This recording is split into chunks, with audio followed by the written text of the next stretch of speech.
Hey everybody, welcome to PopPop's LitRPG world. It is Wednesday night, so it's a special night. Normally I do Thursday night, but hey, RavensDagger decided to join me on a Wednesday. And you know what? Someone of his quality, his status, I do whatever he says. Sure. RavensDagger, welcome to PopPop's LitRPG world. How are you? Not bad. How are you? I am old and okay. Old and okay. Yeah. So I was thrilled when you decided to come and join us because I know you've been over on the LitRPG Con Discord for quite a while. I've And been sneaking around there, yeah. And you know how degenerate those people are over there. It's all those authors. You'd think, wow, these are civilized, wonderful people, and then you meet them, and just the way they are, right? They are not. They are not. I know. It's horrible. So I appreciate you coming over. We're going to talk about all sorts of stuff. The problem with Raven and myself is that we had a conversation on the phone, on a Discord phone call a couple days ago, and we started babbling. And we started having this great conversation that is in reality was a great interview. We had to basically stop and shut up so we have something to talk about tonight. We are such bad yappers, both of us, I think. It's horrible, but we get along so well and not even knowing each other. Yeah. You know? I mentioned it earlier. You remind me a lot of my father, which is like a great compliment. I loved my father. We were very close, and he was the same type of person. He would just like get in a room, start yapping, and leave 6 hours later. Yeah, I can do that. My wife just hates it when I could hear a word from someone I don't even know, and I could just start talking to them. Oh gosh, forever. When I was younger, I hated that because it's like, hey, I've got things to do. I want to be places. Now I feel like, yeah, I live for that. Right? It's like, oh yeah. You have to be careful though, because sometimes people don't want to talk to some old boomer, so you have to be real careful. I guess. But yeah, it's just. Well, Gary, you're pretty easy to talk to yourself. Gary is. I can confirm. We had a good yap or two, Gary and I, and he's fun. He's a fun yapper. So, you have been writing for quite some time. I have, yes. How long have you been on Royal Road, and how long have you been publishing? Okay. If we count I self-published my first book when I was 19, which was 15 years ago, give or take. Okay. So that was a bit ago. Please do not dig that up. It was really bad and horrible and cringy, and I have done everything in my power to hide the fact that it. I'm sure existed. I can find people that can. I have people that can find that. Oh, okay. You'll have people on it. Great. It would serve as perfect blackmail material, just for how bad it is. But yeah, no, I wrote my first books when I was a older teen. I think they were quite bad. At the time, I was aware, somewhere. In hindsight, they were worse. But I think on Royal Road is where I kind of went from writing as an amateur, casually for fun, to being able to make a little bit of money off of it. And it saved my bacon a few times. And then I was like, oh, well, I'm just barely making enough that I can maybe turn this into a full-time career. And I love writing. It's been my hobby forever. And it's just the thing I like doing. And so are you now at a point where it is what you do? Yeah. I have no other jobs. I just write full time all year round. So it's just become my job more than my hobby now.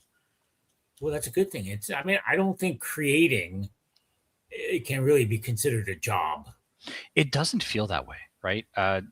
You don't have work hours. You don't have like any specific schedule. You're kind of your own boss, sort of. I adore a lot of the advantages that come with it. I think that would be very difficult for me because even though you are your own boss, you don't have to go into the office. You still have to be able to schedule. You'll be able to, you have to regiment to a degree to You properly need, produce and create. yeah, you need discipline. You need a fairly strong sense of, okay, I could take the next 5 days off, but I should definitely be working those 5 days. Now, I suffer from very acute workaholism. And if you give me the opportunity to just work all day, I will work all day. So that's my issue, where people keep telling me to take time off, as opposed to the other way around. Do you have people that intervene? Oh gosh, this is very goofy. You know how Patreon works? People can join for Yes. however much. I'd had people in my Discord, my Patreon, like people telling me, "Hey, you're writing quite a bit, like 100,000 words every month, 12 months of the year, million plus words a year, and you're just going at it for years and years. You need to take a break." And like I was getting quite stressed, so I set up a Patreon tier called the Sleepy Bird, which for $100 they could tell me to take a day off, and instantly all 30 positions filled, which means that there were no days left in the month for me to work, which is a nice problem to have, except except then I wouldn't be working anymore. And But somehow you have to limit them as to, how many days per month can be, yeah, I went back and I limited it to 4. So I do get 4 days off a month now, which is more than enough. I get quite, this is a mental issue, I suppose. I get quite stressed if I'm not working, or if I'm not producing, or if I'm not doing something. If I'm left to my own devices, I really don't like that. So yeah, so I 4 days off a month is good for me. The fact that they're kind of random days in a month is interesting. It makes it hard to schedule things, but it's, I don't know, it's nice, it's pleasant. So you very graciously let me join your Discord. I'm just, some random interviewing guy, not an author, not a big, huge fan, but I do appreciate you letting me in there. I did some skulking around a little bit, and there was a post that you guys made, a meme.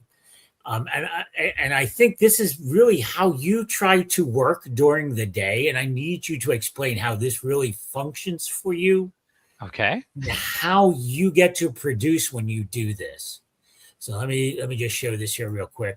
How does this really help you write? Oh God, you're pulling up a random meme. Okay. Okay. I don't understand this. All right. I will defend myself here. I like naps. Naps are nice. I took one today. You know what? To be completely honest, though, writing is a very cerebral activity, right? You're thinking a lot, and as weird as it is, I've had a lot of like blue collar jobs in my life where I've done a lot of physical stuff, and those are very tiring. And writing is also tiring, but like in a very different way. It's like mentally exhausting, and after 5, 6, 7 hours of writing, sometimes your brain just kind of fries. And it's just like, oh, I'm just no longer able to focus as much. And just taking a quick 2-3 hour nap, which is 2 or 3 hours is probably a bit intense. Taking like a 45-minute nap. And that's why you're complaining about having your sleep pattern all screwed up now. Oh yeah, no, it's absolutely all screwed up at all times. It's quite bad, but it's allows for maximum productivity, if you will, because you're just sleeping when you're tired, and then you wake up when you're no longer tired, and you're ready to go. And you're ready to go, which means that like in a normal day where, hey, I have to go to bed at 11 so I can wake up at 8 to get to work at 9.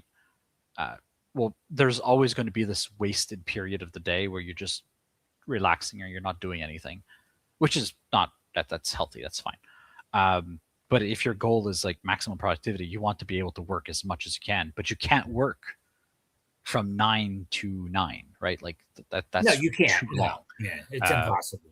You'll burn yourself right out. But if you work from 9 to 5 and then take a 3-hour nap and then go back to work after, and work a few more hours and then take another nap and then work a few more hours, it's probably not that healthy, but it works. Yeah, but if you're staying, if you stay up all night or all day, just like micro napping, as BJ said, Yeah, you micro know, napping is a nice word for it. you're gonna have all your circadians will be all I goofy. Yes, I think that's probably the case, honestly. And it does mean that like you're awake at random hours. I will say, however, writing at night is so much more pleasant than writing during the day. Because there's nobody around. There's nobody around. The house is quiet.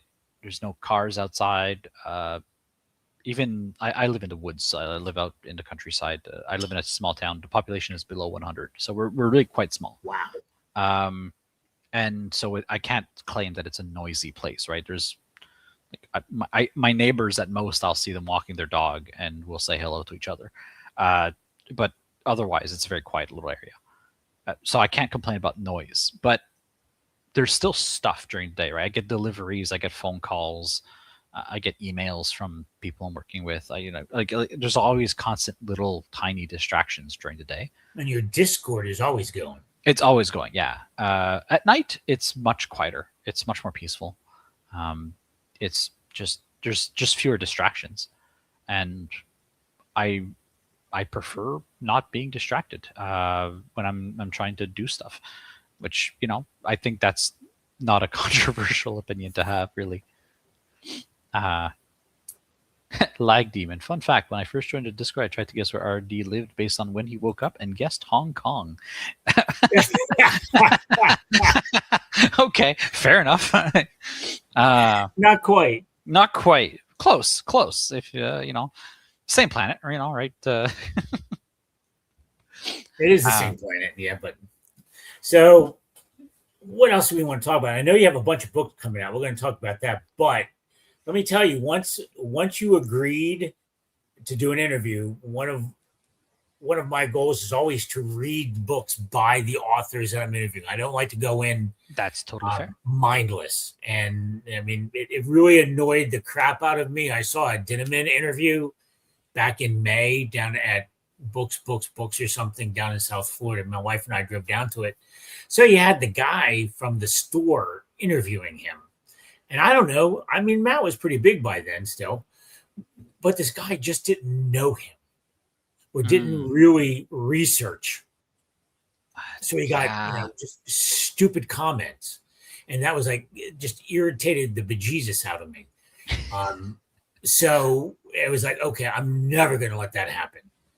That's very fair. I've listened to interviews that were like that, and I've been on interviews that were like that.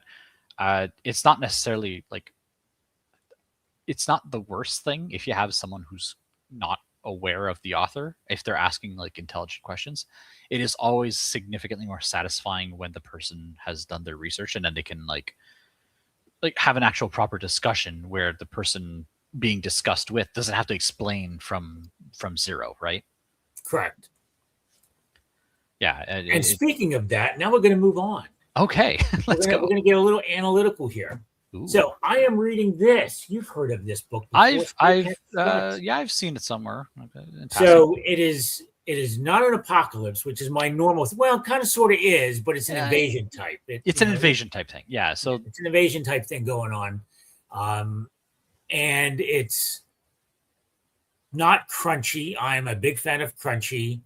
It has growth. It has progression. Mm-hmm. It has really, really cool skills and weapons and whatnot. I'm about almost 100 pages in. The AI is, very, very similar to what Sarah Stream has in Dark Matter Ascension. Yes. They really rely upon the AI making decisions for them. It's not, a character sitting down learning all the skills or all the stats and all the spells and whatnot. It's more or less, what do you got for me? And so you're making these recommendations, which is fine and dandy because Kat is an idiot. Kat, yeah, okay, fine. But, Kat's got no skill sets in terms of fighting or technology or whatnot. What the hell? She couldn't even cure her own virus, so that had to get reset and all.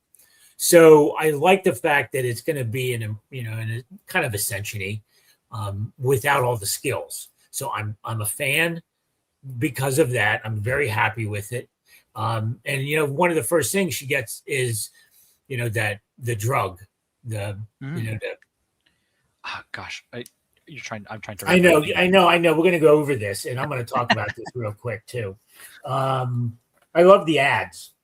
Oh, I had such a blast writing the epigraphs at the start of every chapter. Yeah, that was just really awesome. I hate I how probably often the things I predicted that were going to come up came up,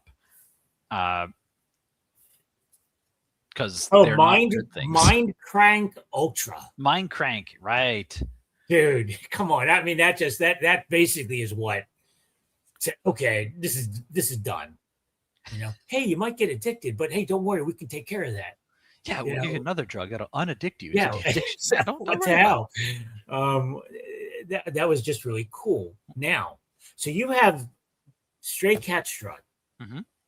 You have Spormageddon. I do. You have Cinnamon Bun. Yes.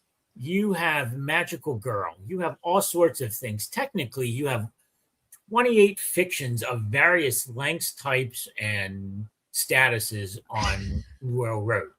Yeah. So, one of the things I really look forward to in reading is determining whether or not I like the voice of the author.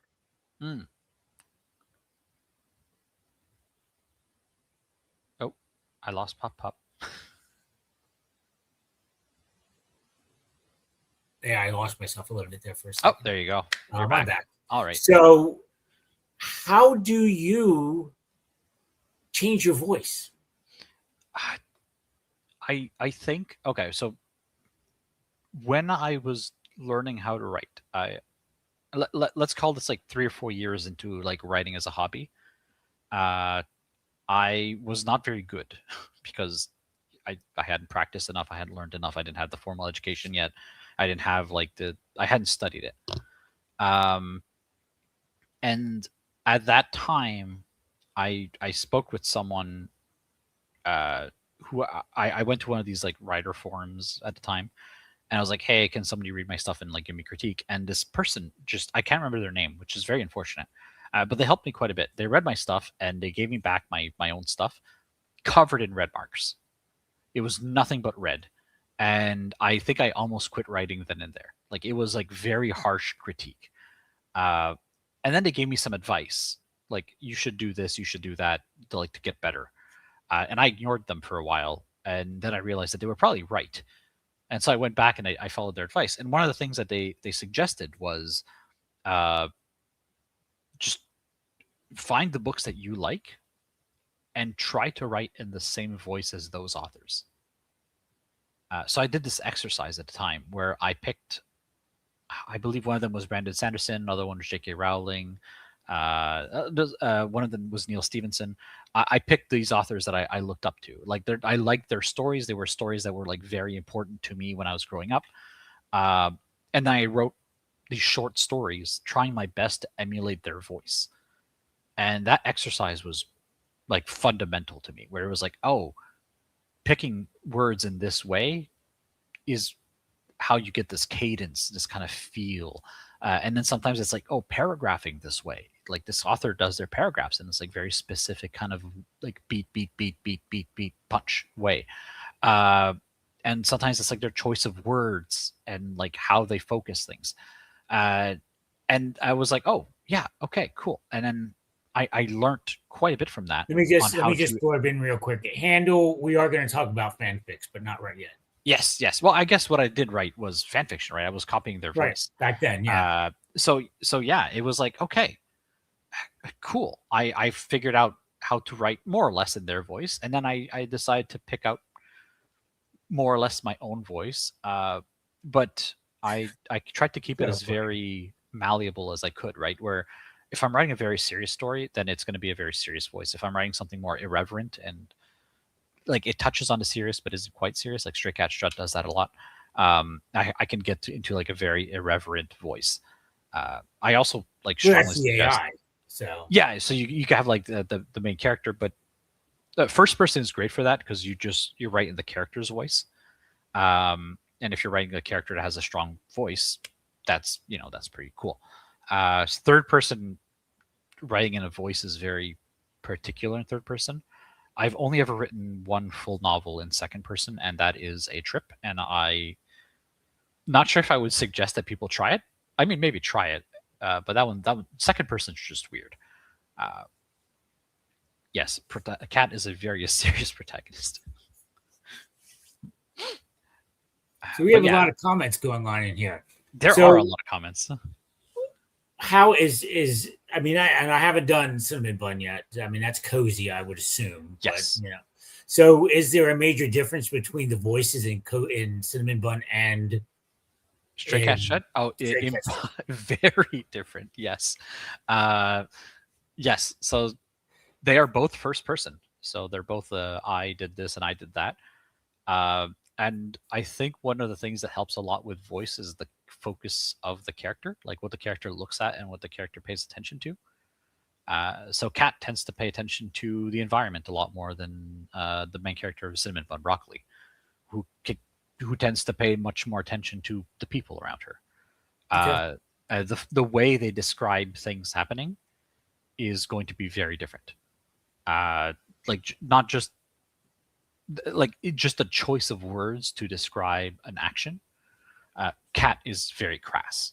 She's lower class. She's like a street gutter orphan. Yep. She's trashy a little bit. She's not well educated. She's doing her own thing. But she Whereas cares. But she cares a cares. lot. She does care a lot.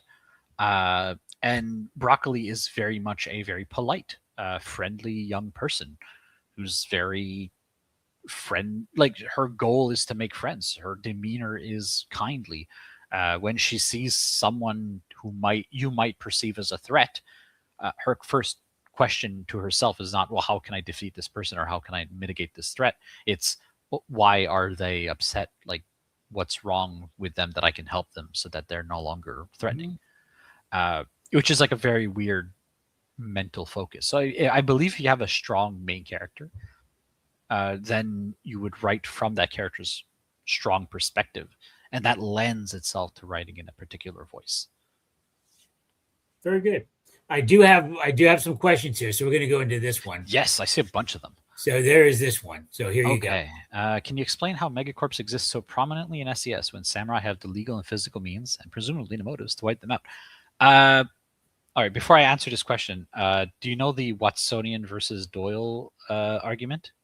I hope I'm saying that correctly. I don't. So okay. So are you familiar with Sherlock Holmes? I'm assuming. yes. So the author Doyle and Watson, the main the character who is with Sherlock, if you ask a question to the author, there's two answers. There's the in-character answer, and then there's the author's answer. So the author's answer in this case is megacorps exists because it's cyberpunk, and you need megacorps to exist. Like it's part and parcel of the genre. You need these big corporations. Thank you, Doylist.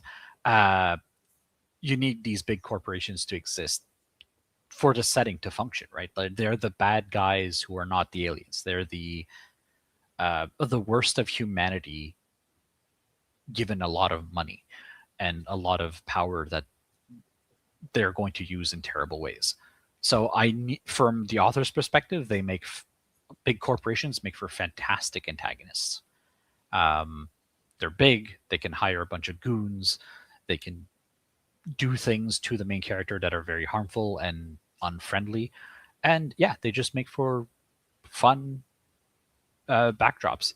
For the in-story explanation for like why they exist in a world where they really shouldn't, I think that they're just kind of a way for humanity to do and accomplish big things in a world where there are very few governments left. People need to accomplish big stuff, so they need to organize. And when you're organizing a large number of people, you need systems of incentives for those people to do stuff. And you need people to be working and producing and doing things in order to keep not just the economy going, but keep humanity going. And so the corporation as an idea is one of like the two options you have. It's either corporations or feudal systems, and in this setting, it happened to lean more towards corporations as opposed to a more feudal system with, for example, the samurai at the head. So yeah, that's my explanation for that. I know it doesn't quite hold up. I know that if you look into the story and you like really squint and pull out the magnifying glass, you're gonna find areas where it like doesn't quite make sense. And unfortunately, sometimes you just gotta skim past Suspend that. your disbelief. Yeah, you're just gonna be like, hey, you know what? Just don't look at that too hard. And I'll try to put enough reasons why it should maybe make sense, and hopefully, I'm not gonna have readers that are too clever. Here's one suggestion. Don't want to run everything. That is very fair. I don't know how far in. If you're only 100 pages in, you might not be like fully versed in like the samurai stuff. But yeah, no, the samurai don't. Some of them are very good at running things, but the most of them are just heroic figures. And while a lot of heroic figures in humanity are good leaders, a lot of them are not people that you would ever want to put in positions of leadership. Really? I hadn't noticed. That's all I'm going to say. So there's another comment there. So there's change of voice. So changes of voice happens. I went from Empress of Mars to Cinnamon Bun. The change in voice is one of the things that got me reading other novels from Raven too. Oh, well, I appreciate reading some of my other stuff. Yeah, my gosh, evil antagonist. That's the name of the main character from Empress of Mars. Is one hell of a character voice. Like, she's got a very powerful, very strong personality that like comes through in a lot of the story. So her voice is very demanding and like potent and strong, and also filled with like tons of self-delusion. She's kind of a moron in some ways, and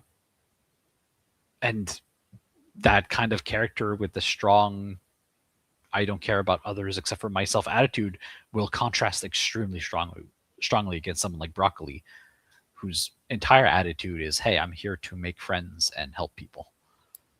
I'm a little scared now to read Cinnamon Bun. Cinnamon Bun's... Because my least favorite vegetable is broccoli. Really? Oh, how can this... I go back to the first season of Family Guy. Is that it? With Stewie? Where they wanted Stewie to eat broccoli. And he refused. So at some point, his famous comment was, "Stop mocking me, broccoli!" And that just stuck with me. Broccolini, I love. Broccoli, not so much. So how are you on cauliflowers?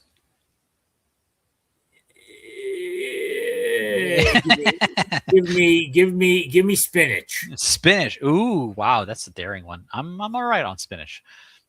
So yeah, no cauliflower either. No cauliflower. All right. And no tomatoes in soup form, because when I was 4 years old, the headmaster of the day school I went to, daycare or whatever, beat me with a strap. Because they could do that in the 60s. They could do that back in the day. You wouldn't see that nowadays. Then they made me eat it, and yeah, never since. So I don't do tomato soup, but I do ketchup. I don't know. Yeah, no. I don't like raw tomatoes. Like no. Yeah, there's something about it. But like I love me a good spaghetti. I love chili. I love like a lot of things made with tomato. But I'm not a like crunch into a tomato type of person. I know I have some friends that will just eat a raw tomato just like that. And it's like, oh no. You're even though it's a fruit, but still no. No. You're pushing it for, that's way too hard. My big thing I don't like too much is raw onions. I just can't. My mother always loved raw onions. Oh, really? Oh, yeah. I don't know. I mean, in my soups, in my fajitas, when I do my Oh, onions and give green me a French peppers. onion soup any day of the Oh week. God, I am God, that's there. disgusting. Oh, Yeah. no, that stuff is delicious. It's so good. But All just right, give me come on. like Okay, raw. we're diverging here. Come on. We went to, Let's stop. I think we're Stop. hungry. Stop right I now. think We'll do that later. We'll have a conversation. we could Now, use a Wilkie is snack. here. Wilkie is a huge fan of LitRPG. And Wilkie is, here's the question. Wilkie Where is did the idea of coming Dead into his own with TikTok interviews, live interviews, all sorts of stuff. He's coming along fantastically well, gives the best questions. Where'd the idea of Dead Tired come from? Okay. This is going to be really bad. So the first volume of Dead Tired was written in, I think, 2 months. Like I just went all off and just tossed that out there and wrote that really quickly. But the genesis of Dead Tired was that I had read a bunch of cultivation novels because they were really exploding at the time. They were becoming really popular. And there are a lot of tropes in those novels, a lot of common occurrences across different novels in the same genre that I really dislike. I just don't like them. They're just things that happen in every one of these novels, and it's like I don't like that the main characters do this thing. So I decide, well, I'm going to write my own. I'm going to make fun of all these things that I don't like, which is, frankly speaking, that's not a good place to write a story from. You should write a story because you love something. You should not write a story out of spite. So I wrote Dead Tired based on that, and I just made tons of fun of all these tropes. Now we have 3 stories. And yeah, give me a moment. More, or is it done? Oh, sorry, I have some dust here. I just sneezed quite a bit. Sorry. All right, so we're getting a lot of comments about the food. So we're going to hit these a little bit here real quick. All right. What are you putting cheese on broccoli? No, broccoli is unacceptable. Just totally. I don't care what you do to dress it up. Broccoli cheese is great. Broccoli is great. PopPop is wrong. No, just wrong. Did I mention that Wilkie also loves cinnamon bun? So does Tiffany. BJ probably would love it too, but Tiffany, I know, would love cinnamon bun because she loves that kind of stuff. Cinnamon bun hits really well with people that are younger or that are parents. It has a very good core audience of very young readers. My mother Tiffany is very young. Tiffany is very young. She's one of the LitRPG Discord fans. I don't know what the heresy is, so it's probably about food. Maybe he'll explain it a little bit more. Carrots are a win. Carrots are right. My newest story coming out soon is called Carrot and Stick, and the main character is called Carrot. There you go. There you go. I do love me some carrots. Hard to go wrong. Did you say that's coming out? Well, I started writing it in January, so it's all right. So it's still being created. Yeah. I'm like define young. All right, Tiffany is in her 20s. I'll tell you that much. She's in her early 20s. Me, I'm old. I'm almost Medicare age. So yeah, I am. I'm an old timer. So that's that. So we're done with this food talk for a while. We've gotten through all these comments. All right. We've got through Wilkie's one comment. Wilkie could come up with 4.8 million more questions and comments because that's just the way we'll take them. Raw onions. You used to eat them like apples. You mean BJ, your cousin used to bite into onions? I've seen people do that, and my good God, that's horrible. That's just wrong. That's a dude. sin. I mean, that's just, I hate people. I'm going to eat an onion. No one will come near me. That's the only thing I can think that's useful for. Any other comments up here? If you have any comments that I missed or any questions that I missed, repost them so I can see them at the bottom here. Yeah. Just love the books. Yeah, okay. That's all right. So, what are the 12 books that are coming out? Gary obviously does his research, just like you mentioned to me earlier. Yeah. 12 books getting published in 2026. Right. Okay. So Heart of Darkness, books 1 and 2, which is all of them. There's no book 3. People have asked for book 3. There is no book 3. Book 2 ended the story. Please don't ask for book 3. But yes, the completed Heart of Darkness series is 2 books, and both of them are coming out. The Complicated Love Life of Evil Antagonist, which is the Empress of Mars story that somebody mentioned earlier. That's coming out this year as well. Fluff Volume 3 has come out. Just out. Yeah. Just out. Stray Cat Strut 7 and Stray Cat Strut 8 are both coming out this year. 7 should be coming out this month. I'm not sure. I have to check that again. It might be this month or it might be next month, but it's coming out very soon.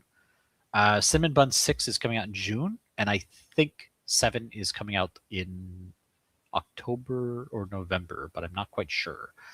At some point this year, Noble Bright is coming out. At some point this year, Queen Violence is coming out. I don't have dates for those. And Saves Coming books 1, 2, and 3 are coming out at some point in the near future. Are you totally an independent author? Kind of, sort of. I publish with a few different publishers. I publish a lot with Mango Media, with Podium.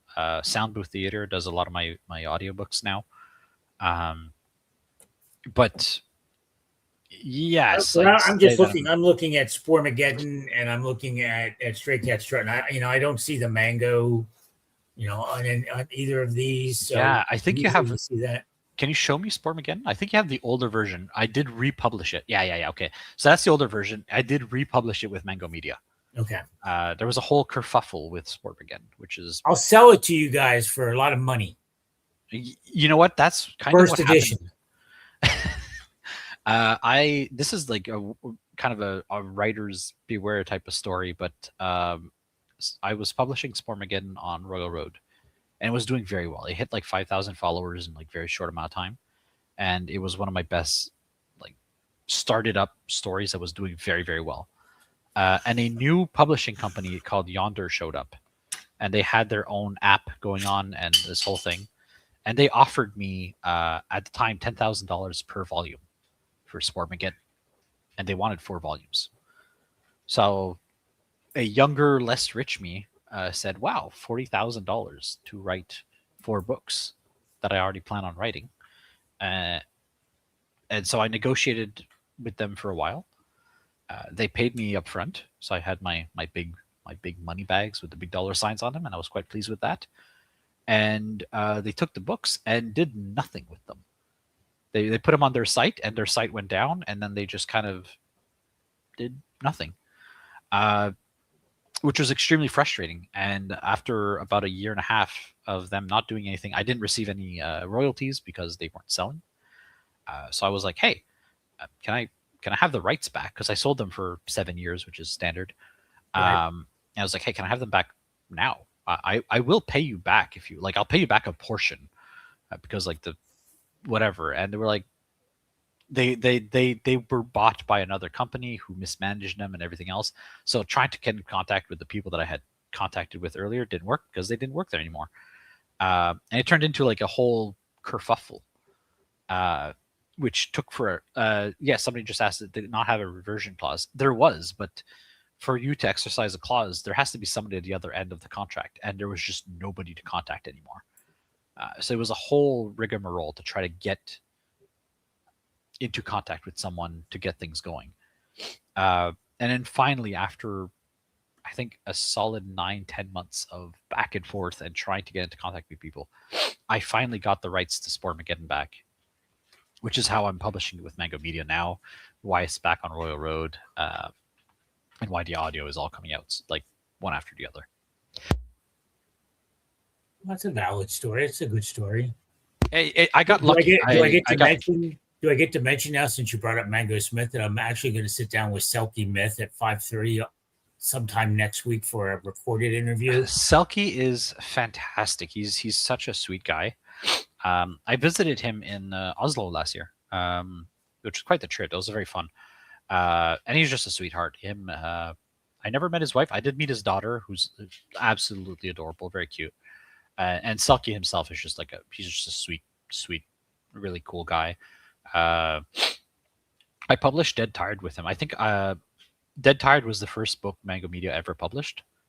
Because he was like, hey, I'm starting this whole thing. I want to start my own publishing company. He had quite a bit of experience. Yeah, go Selkie. He's a good writer, but he's a very good author, which is like different, right? Like he knows marketing very well, he knows the business well, um, and so like he was like, "Hey, I'm looking for stories," and I had Dead Tired. It'd been sitting there for a long time, unpublished on Royal Road. It was published on Royal Road, I mean, but it wasn't published on Amazon or anything. Right. And he was like, "Hey, I need something, to publish. Does anybody have anything?" And I was like, "Well, you can take Dead Tired." Um, and we negotiated like good terms, and he published it. We didn't even like have a contract. He didn't have a contract yet, so we published Dead Tired, no contract. It was like on a handshake, which is absolutely not something you should do. Wolf Right. Nep, you've now learned. Yeah. Mango Media is Selkie's whole thing. That's why the little character is Elaine. But yeah, we published Dead Tired on a handshake. Obviously, we got a proper contract going afterwards, but like he didn't betray my trust. He was very clear with the numbers. Being an author himself, Selkie's very good at doing the things that as an author you want to have. Like he'll give you the numbers on your sales and like this is how many it's sold on this platform, that's how many it's sold on that platform. He actually puts money into ads. He does a lot of stuff that like they sound like common sense, but a lot of publishing companies just won't do them because they're not necessarily cost effective. Yeah, we're not going to talk about all those because it's like we love everybody. Having worked with different companies, it's like yeah, Mega Media does a lot of the stuff that as an author you want them to do. I'm not sure if it's like the best for business, but it's really, really nice to work with them for that. So now we have another comment to go back up here, and we have a couple of different things here. Yeah, we've skipped a bunch. There's so many. I know. It's hard to see them all, but here, this is a good one. Here's another one from Carmen Stream. What are the advantages and pitfalls of the LitRPG genre as a whole? There are no pitfalls. Well, there are. Yes, there are. There's having written a lot of LitRPG and having written a lot of non-LitRPG, I think one of the things that people might not notice from the outside is the amount of organization you need to write a LitRPG. Cinnamon Bun is LitRPG, right? And when I started that a long time ago, I took very few notes. And I was kind of willy-nilly with the skills and powers and everything else. And that came to bite me in the butt real bad. And then I had to go back and be like, okay, no, I said this on this chapter and this number went up by this much on that chapter. And some commenters were like, hey, you forgot to mention this one skill that the character has. And there's like a lot of stuff that goes on in a LitRPG that are mechanics based. And if you aren't careful with how you manage it, you can very, very, very easily end up chasing after, like Green Hexagon just said, internal consistency issues all over the place if you're not very careful. And you need to have like every time you open your story to write it, you need to have like an Excel sheet on the side with all the numbers and everything else.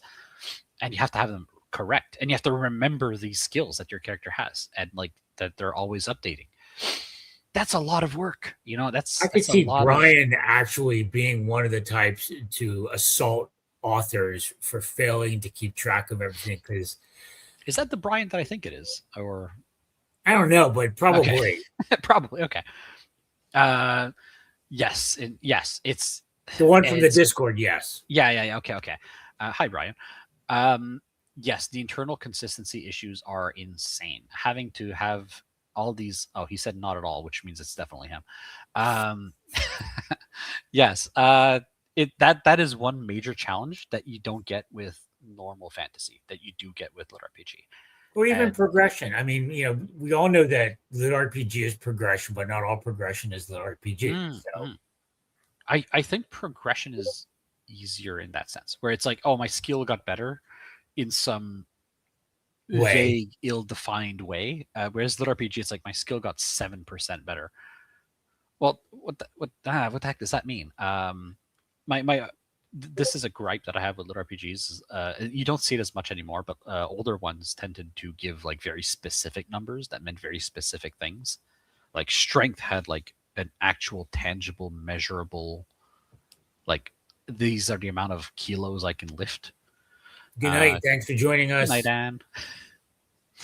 Have a good night.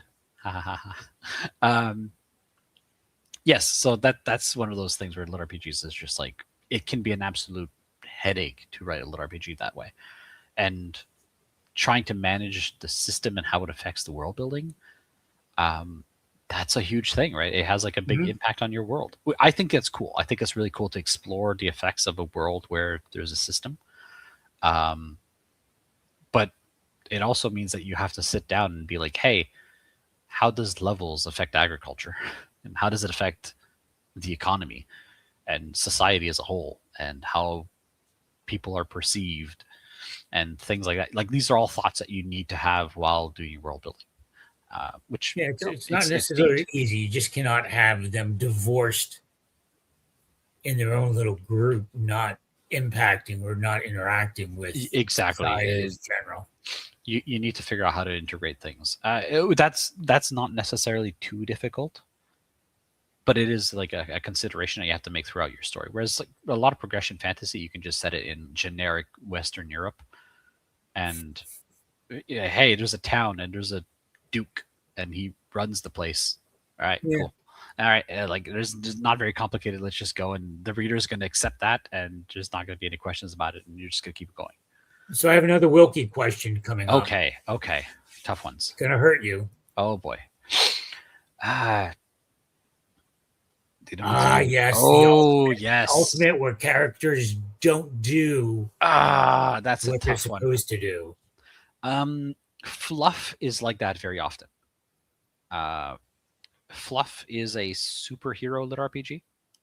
Uh, the main character, not everybody in that world has lit RPG powers. It's like very select people, kind of at random, and they become superheroes or villains. The main character becomes a villain. She doesn't want that. She's a very socially anxious person, and her power is the ability to summon little sisters that are like representations of different powers, and they're all villainous. They're all troublemakers. Um, and gosh, they are hard to write sometimes. I love them. They're very fun. They're very cute characters. They do really silly things, but gosh, sometimes you're right. You want to write the plot for. You want to move the plot forward, and you're like, yes, but I have to deal with like six precocious teenage girls who don't want to do the things that the main character wants to do, and who all want to cause trouble in different ways, and whose only purpose in their life is to cause trouble, including to me, the author, because they But don't. here's here, and I bring this up all the time.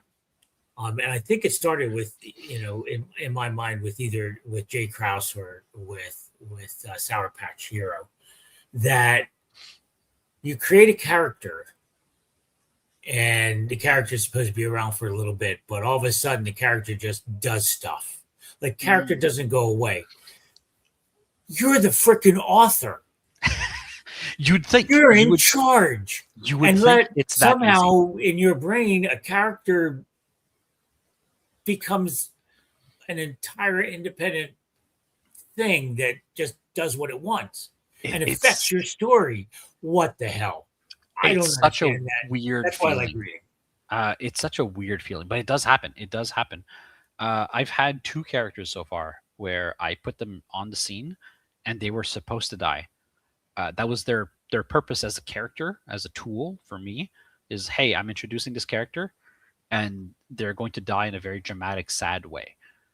And in both cases, recently, my readers rebelled when they found out that that was the plan, and they were quite upset. So, minor spoilers: Grasshopper from Stray Cat Strut is one of those. They were supposed to die, and the readers got really upset about that. So I was like, well, okay, fine, they'll live. And Mem from Dead Tired, who's introduced in the second book, uh, was very much supposed to die in a very sad, like heart wrenching way. And I had readers making memes and giving like pinging me at like odd hours of the night, just full caps, justice for Mem, and making little posters. Like there's somebody in the comments right now saying justice for Mem. It became a whole meme. And they just did not want me to kill Mem because they love the character of Mem. So Mem just lived. So it was like, all right, I won't kill Mem because people like her. And she became integral to the story. She became like an important character as a comedic relief character, but like she's still around, puttering around and trying to learn how to pet dogs. I think it's very difficult when you have like a very endearing character that the readers just really like, to just get rid of them. And I think from an author perspective, not a writer perspective, writer, you'd be focused on like what's best for the story, and author, you're focused more on what's best for, I guess, the marketing, the sales or whatever. Um, from a marketing author perspective, getting rid of a character that the readers really like is very rough. It's kind of dangerous, right? Like, hey, the readers are picking up this book to read about this character because they like this character. I can't just kill them, right? Like they like that person. What They're if it's reading my book. integral to the story? I know, that's the difficult thing. So you have to kind of like, well, sometimes you just have to pull the trigger. It's like, I'm sorry, guys. They're just gonna die. And sometimes it's like, well, okay, it won't be integral to the plot of the story if they live or die. So yes, I guess if the readers like them a lot, they can live and come back once in a while.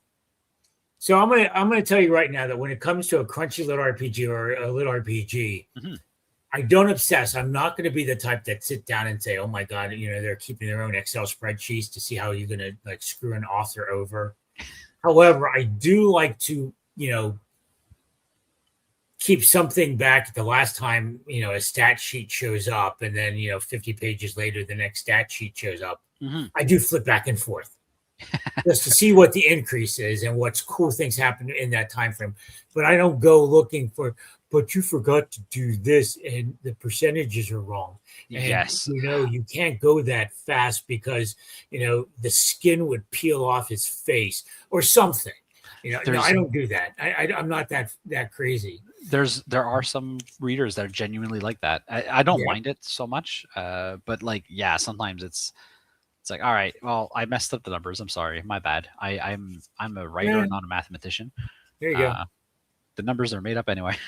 So we do have some comments, and we've got as a reader. Now this is a couple. Primrose has a couple here, so don't pay attention to which is a good thing about something like either Dark Matter Ascension or with Stray Cat Strut. The numbers aren't there really. Yeah, there's points. The skill sets are Stray Cat Strut, but there's no like.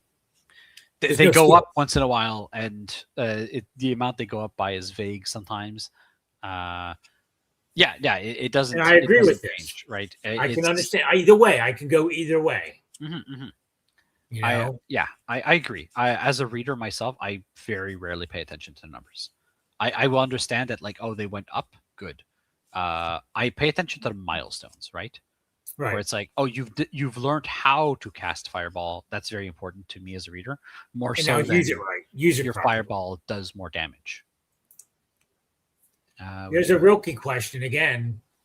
Ooh, okay. Damn, Wilkie is just coming in with these heavy. He's brutal. He is brutal. Right? Let me tell you. Chill, bro. No. Okay. That's the way Wilkie is. He's great. Yeah. What advice would you give to aspiring authors that you wish you had known before you started writing? Okay. I have a lot of advice, but if it's advice specifically before I had started writing, that changes things a little bit. I think be aware that you're going to suck. Which let me defend that, because you will suck for a while, and it's just kind of inevitable that you're not going to be that good.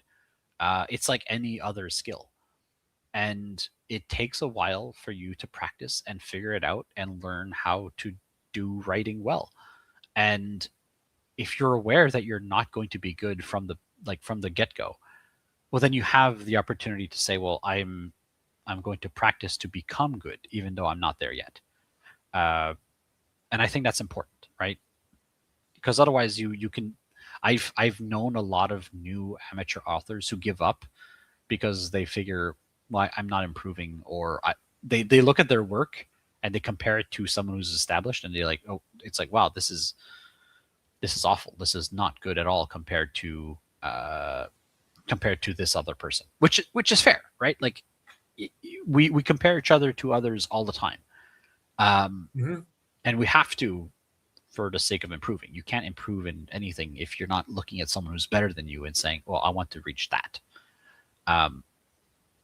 But it can also be very distressing and a little bit depressing if you're constantly fighting uphill to try to get a little bit better and you're not aware of it yet. Like, I don't know how to improve yet. The way to improve, by the way, is just practice, unfortunately. So a good way to answer Wilkie's question here is just know you're going to suck and don't get upset or don't get discouraged by it. Yeah, just So be you aware need that to suck you're not until going you to improve. be you're not going to be that good initially, and it's fine. Like, the person you're looking up to was not good initially either. They sucked too at some point. It's just that they put the hours into practice in to eventually suck less, and eventually they sucked less so much that they were actually good at it. First thing you learn as a writer is that you are never in charge. The muse is the one with the reins. Actually, Green Hexagon, I will disagree with you on this one. I think there's a lot of weight placed by authors and by readers and by people in the milieu about the muse, and it's very true. Like, don't get me wrong. If you feel the muse, if you feel like, oh, I really want to write, I'm really excited for this. I love this character. I love this setting. I love this thing. Then yes, you're totally right. Man, it feels great to be writing in those cases. But I think one of the most valuable things you can learn is to write without the muse. Learning to say, hey, I don't feel like writing today, and I'm going to put out a chapter, and it's going to be good anyway. It's going to be really fun, and it's going to be enjoyable to read, and it's going to have like it's going to be my best work, even if I'm not feeling it right now. Because if you're only writing when you feel it, you're not going to be doing writing very much. Like, you're going to have periods of your life where things are not looking so good, where you're a little bit depressed, and you're just not going to produce because you've never learned to produce without feeling that particular way that a muse makes you feel. So I think that's kind of a dangerous thing for newer authors, to rely too much on that massive surge of inspiration. So we're going to do Hopefully two things here real quick. Okay. We're going to look at, as you talked about, Mem, which I have not read. Is that Cinnamon Bun or what story? Mem is in Dead Tired. Okay, in Dead Tired. So, the second book has that cover on it. That cover with the weird. So here we go. A lot of support. So we're just going to go over these comments real quick, but then we're going to go back to Carmen stream. So look at all these things. Look at all this. Justice for Mem. Grass. And it's going to come up to a serious question here eventually. So you're going to have to handle this. Okay, I'm ready. Okay, so apparently Mem is big.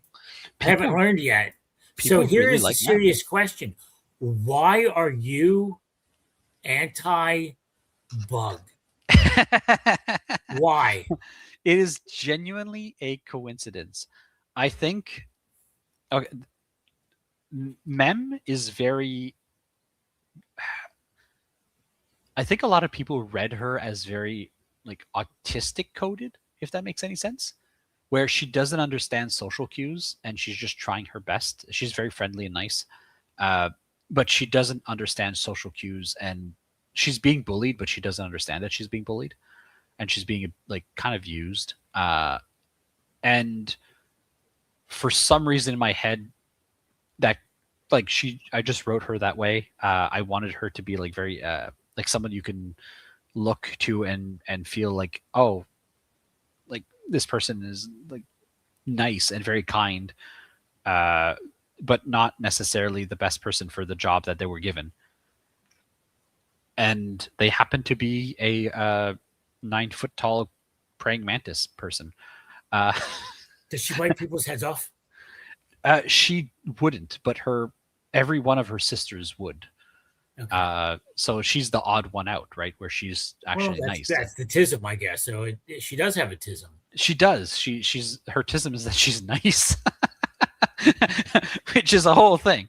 And so she's just very friendly and kind and nice in a world where all of her siblings are not. So I think that made her very endearing to readers, where she's just trying her best. She's just being nice. And that's the unpopular decision to make in the world that she's in. So she's got a kind of an uphill battle.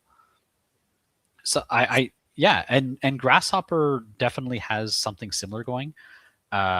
where she's just a normal human. She's a character from Stray Cat Strut. I did write at some point, because I want to explore a bunch of characters better. I wrote a long series of short stories, which were the origins of all these important characters, Are how you they going to became publish samurai. them, or are they published? They're on Royal Road. I don't know if I can. I guess I could publish them, but a lot of them are very short and they're kind of weird. I guess I could make an anthology or something. That could be interesting. But as long as you're up in Rural Road and people go look at them, because hey, Rural Road is a great thing. So Yeah, they're yeah. there. So that's what Uh, matters. Tell people to go there. Yeah, that's true. That's Learn true. if they So, want so we to. do have Grasshopper's entire history on Royal Road as like a not entire history, but her origin story, and she's a kindergarten teacher. That was her job before she became a samurai. So she's very endearing for the fact that like she likes teaching people, and she's very kind and sweet, and she treats adults as if they're kindergartners, which is very funny and very kind of endearing, but also can be very insulting to the wrong person. It's she doesn't do it from she's not being condescending. She's just being that way. Uh, but some people don't take it well, and it makes for very funny situations.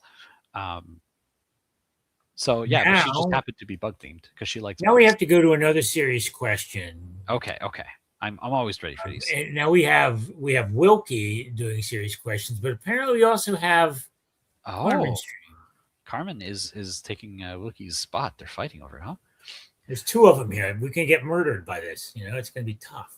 Uh, Are you a pantser or a planner? That's I almost am. more or less what that is. Yeah, that's kind of what it boils down to, huh? I am very, very much a pantser. I like Carmen mentioned though, I do like having an overarching idea of where I'm going. Like I'm going to be like, okay, well this entire arc is going to be like this, and it's going to end like that. And then I set up the arc and I just let it ride, and I see where he goes. I don't plan out every action, every character's interaction, every character that they're going to meet, and everything else. I just kind of like set it up, make sure it fits in the world, and then just see where it goes. So, and basically, I think that is the basis of a pantser. You have to have a beginning, and you have to have someplace in a book or two that you have to get to. Yes, But everything else in between is to be discovered.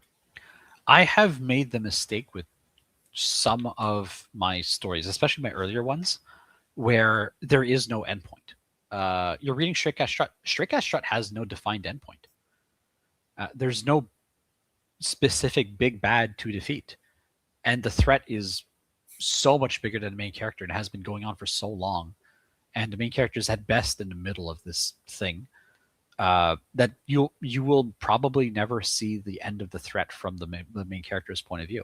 So the story tends to be like these arcs that are self-contained, right? It's like the first book is based on Die Hard, where the main character is in that building, and it ends more or less as she exits that building and everything. Like, yay, good day, I lived. And then each subsequent book is like this big arc, but there's no defined endpoint. Cinnamon Bun has the same type. I don't know if it's an issue, but I'll call it an issue here. Has the same issue where the main character is going on this voyage. It's great, it's fun, and it's endearing, and it's exploring new cities, and sometimes going back to previous locations to meet previous characters again. But there's no end goal. There's no big bad. There's no Mordor that needs a ring tossed into a volcano and then the story ends. There's just no predefined endpoint.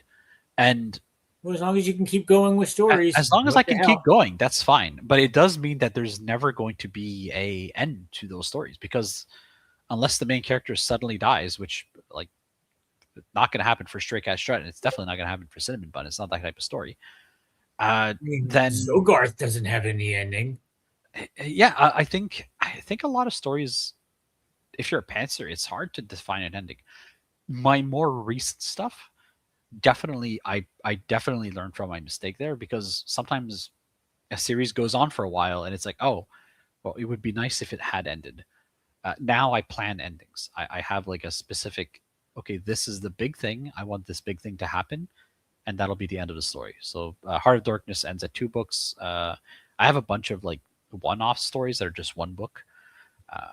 My recent series that has been doing fairly well in Royal Road, Saves Coming, has like, it has an end point. The end point is introduced in the very first chapter.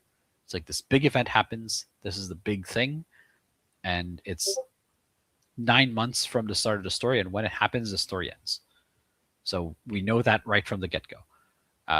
And the whole story is getting up to that point. I like doing that now, and I regret not doing that earlier on. But learning how to plot is one of the hardest things to learn as an author.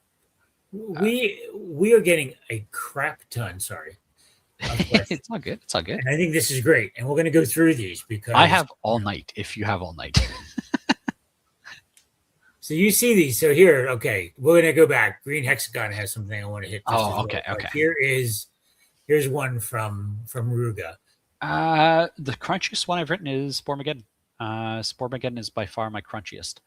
It has a. That means I have to read it. You would like it. You mentioned that you like apocalypse stories, and you like. And I love crunch. Crunch.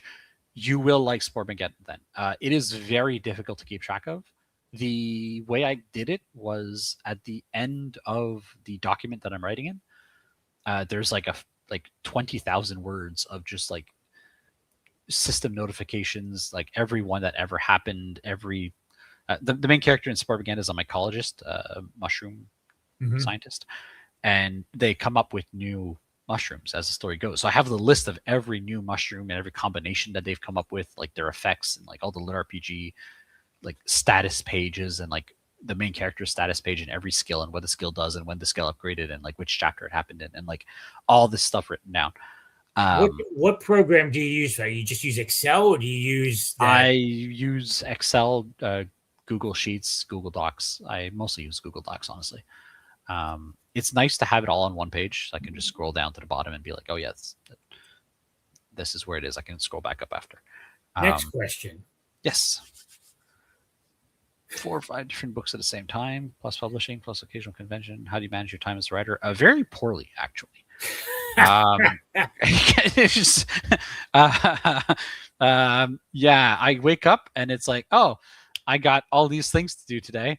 Well, I hope I get through some of them. And then I go to bed and then I wake up there again. And like, oh, I didn't do these. I have to catch up. Yeah, I enjoy it. I love that hustle. I like the get up and go and like I got all this stuff to do and it's fun. And I live for it. This is my fun. This is what I would do for fun if I was retired. So yeah, that's my blast. I think it's easier to write 4 or 5 books at the same time than to write just one. It's just like I like to read 4 to 6 books at a time instead of yes, likewise.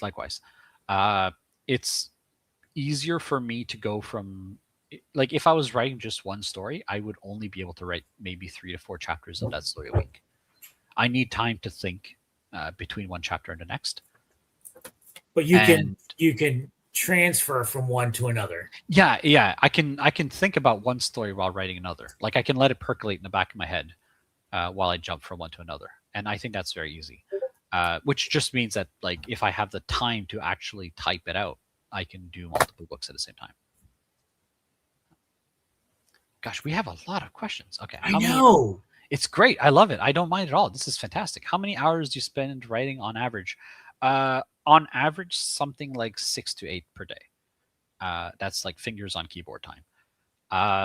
I will say that I only write about 500 words an hour, which isn't very fast. I can type relatively quickly. I can probably do like 90 to 110 words a minute. But it still takes me an hour to write those 500 words on average. Just the way it is. There's a lot of staring at a blank screen and thinking, okay, what's going to happen next? And oh, this happened. Now I have to like, check off all the characters and what they're doing at any given time and making sure everything lines up. And like the normal. We're going to give a shout out here. Wilkie is doing his very first interview coming up on February 21st, 2:00 in the afternoon. Waldo Rodriguez, who's a Florida man, just like PopPop. He's not too far away from where I am. There you go. That much. So that is coming up shortly. So make sure you find out. Go and follow Wilkie as well. He's All on right, all TikTok right. and going to be on YouTube. So that's an exciting thing. Big time. That is cool.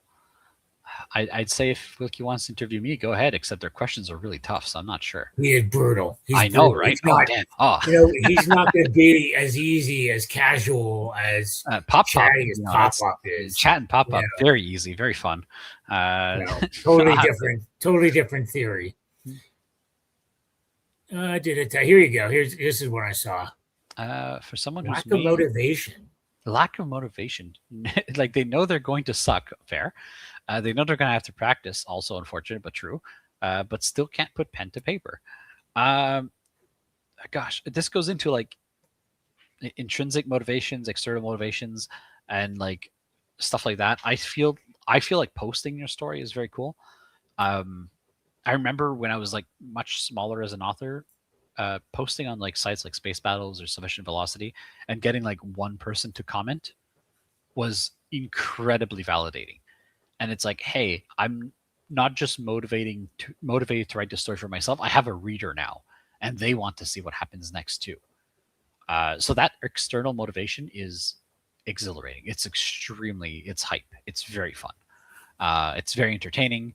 It's just really like, okay, cool. There's somebody else enjoying the thing that I'm enjoying, and they're enjoying what I'm doing, and it's like, okay, cool. I'm going to do more of this now. I find that that's incredible. You do need to have discipline to get to push past your lack of motivation, but other than that, having that external motivation is incredible. Hopefully that helps. All right, so I don't know what this means. Not gonna lie, this is a little weird. I keep on What is trying a to ask questions out playtest? loud, thinking this is a yap sesh after a playtest, and forgetting to type my questions out. At some point last year, I had the incredibly silly idea to make my own role-playing game, my own TTRPG, and I gave myself, I think it was 60 days to make it, and it took me like 90. But I kickstarted it and everything, and it worked out, and I made my own little game, and it's quite fun. Hope Punk, it's free. Go download it. Yay. And we have these playtests where we tested the game, and we do it every Thursday. And I believe, yeah, Wolf is one of the people that participates like almost every Thursday. So I think they're hearing my voice, and we're quite bad. We'll play the game for about an hour or two, and then we're going to talk for 3 or 4 hours after Good about Lord. anything but the game. We'll just yap for hours on end, because that's just how we are. So I think. So here's Wilkie coming back, talking to Salvador. You don't compare your writing to any other author. You have different ideas that are unique and deserve to be read. I think that is both true and not. I think you should compare your skill level to other authors, in particular, trying to discover what they're doing that's good, because that'll give you fresh ideas and fresh takes and fresh ways of doing something.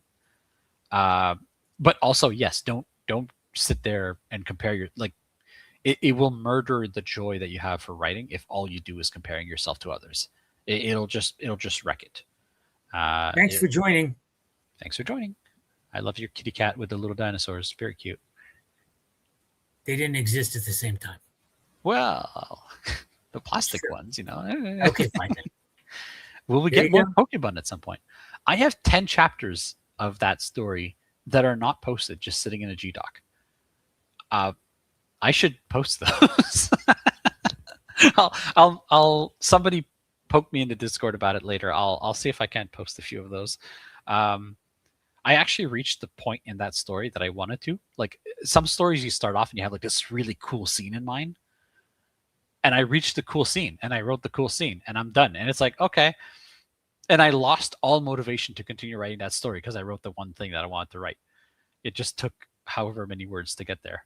That's one of those stories that's never going to get published anywhere. I'm very much a pantser. Yeah, yeah, that was maybe an understatement. Here's a good one. Here's a good little one. Just goes to show with, being a pantser and how characters might change things around. Do you ever get to a different ending than you first intended? Yes, that happens frequently. Sometimes it's a character issue where the character you discover is not suitable to that ending. Sometimes it's just a multiple character issue, or sometimes it's a plot issue. Like Evil Antagonist had a significantly different ending than what I planned, and it's just because the characters were just not fitting into the mold of what I expected, and that just kind of oof, it happens.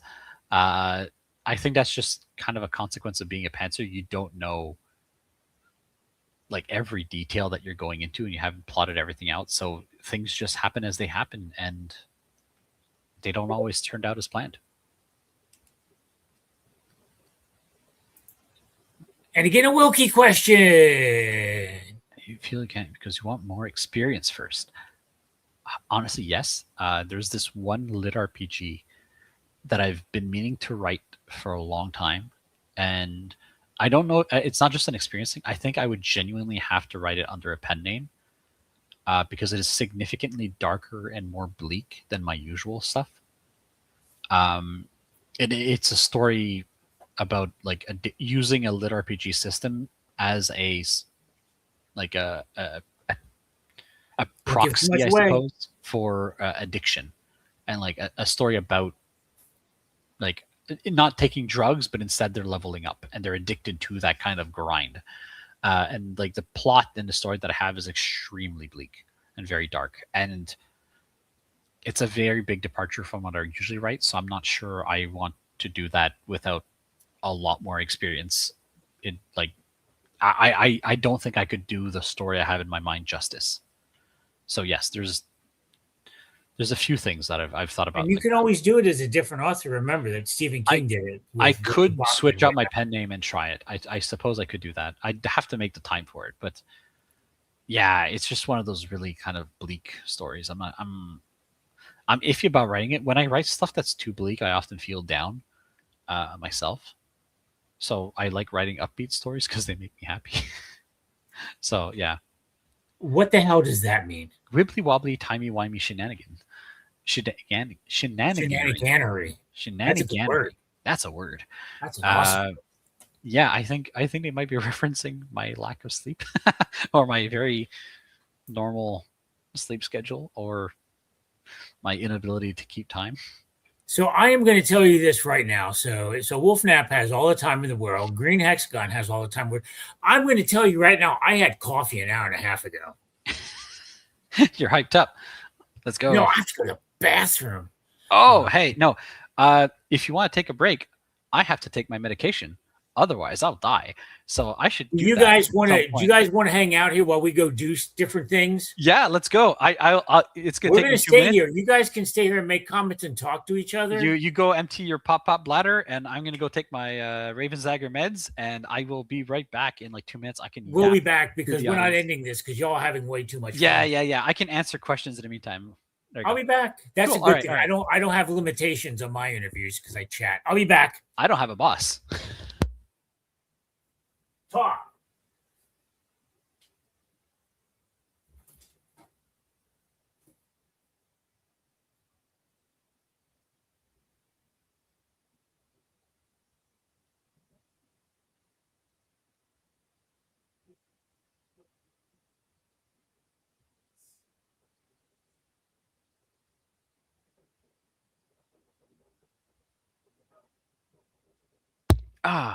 That wasn't very hard. I just dry swallowed those things like nothing. Honestly, probably shouldn't have admitted that. It's kind of gross. All right, where are we in the questions? Wibbly wobbly, tiny wimey shenaniganry. Okay, I have a light. Okay. Carmen Stream. Oh yeah, I remember the Google Docs with the status stuff for the story at the bottom. Yes, it is very chunky. For some stories, it's very few. There's like very little. I regret not doing that. Well, I suppose I didn't know about it, or I hadn't developed the technique yet, so I can't really regret it. But I wish I had that for older stories, stuff like Stray Cat Strut and Cinnamon Bun, where I don't have a very well organized, quick, like easy to reference thing for not just status stuff, although that is definitely an important part of it, but character information, character names, where a character was met, their like gender, character voice, character ticks, stuff like that. Because sometimes you come up with a cool character and 40 chapters later, you need to reference them, and you cannot remember for the life of you. Oh, how did that person talk? What was their gimmick? What did they look like, or whatever else? So it's really nice to have like a really clean, easy way to go back and check that. Michael Booth, you love what you do, so are vacations a nightmare? Vacations stress me out so much. I will get impossibly stressed whenever I have a kind of longer vacation where I don't have anything to do. It just bothers me incredibly. My mind just buzzes and goes nowhere, and I can't stand it. That is definitely a I should talk to a therapist about that kind of issue. But I don't think it's normal. But yes, I do love what I do, though. So I look forward to not being on vacation the entire time that I'm on vacation. You know what? That's vindicating. I haven't started writing properly since a big part of why is just a feeling that I have to have my day fully planned and my writing times fully planned. Hexagon, I think I think that's not a bad thing to have everything planned out. If you're the type of person that works, like if that works for you, then good. If you're not, Yes. then it's just not worth doing. It's just not going to work out for you. So try a few things, like especially if you're starting off your writing career, try one thing and then try another thing, and eventually you'll figure out what works for you. And hi, PopPop. I was answering a I'm few back. questions going through. That's what you should do. Yeah, I was at Green Hexagon's question that starts with "you know what." I don't know if you Okay. can find that one just below Michael Booth. That's the one. I think I answered it though, so we're good there. That's right, But- Gary. You, me, and Waldo. Yeah, fellow Florida man. I was also born in Florida, Where were you born? in Fort Lauderdale. Yeah, all the way down. That's where Hunter Mythos is hanging out for a while. Oh, okay. Yeah, I don't know anything about the place though. My parents are Canadian, and I kind of just was born in the States. So they moved to Canada, and I've only ever been to the States for like a couple of days at a time since.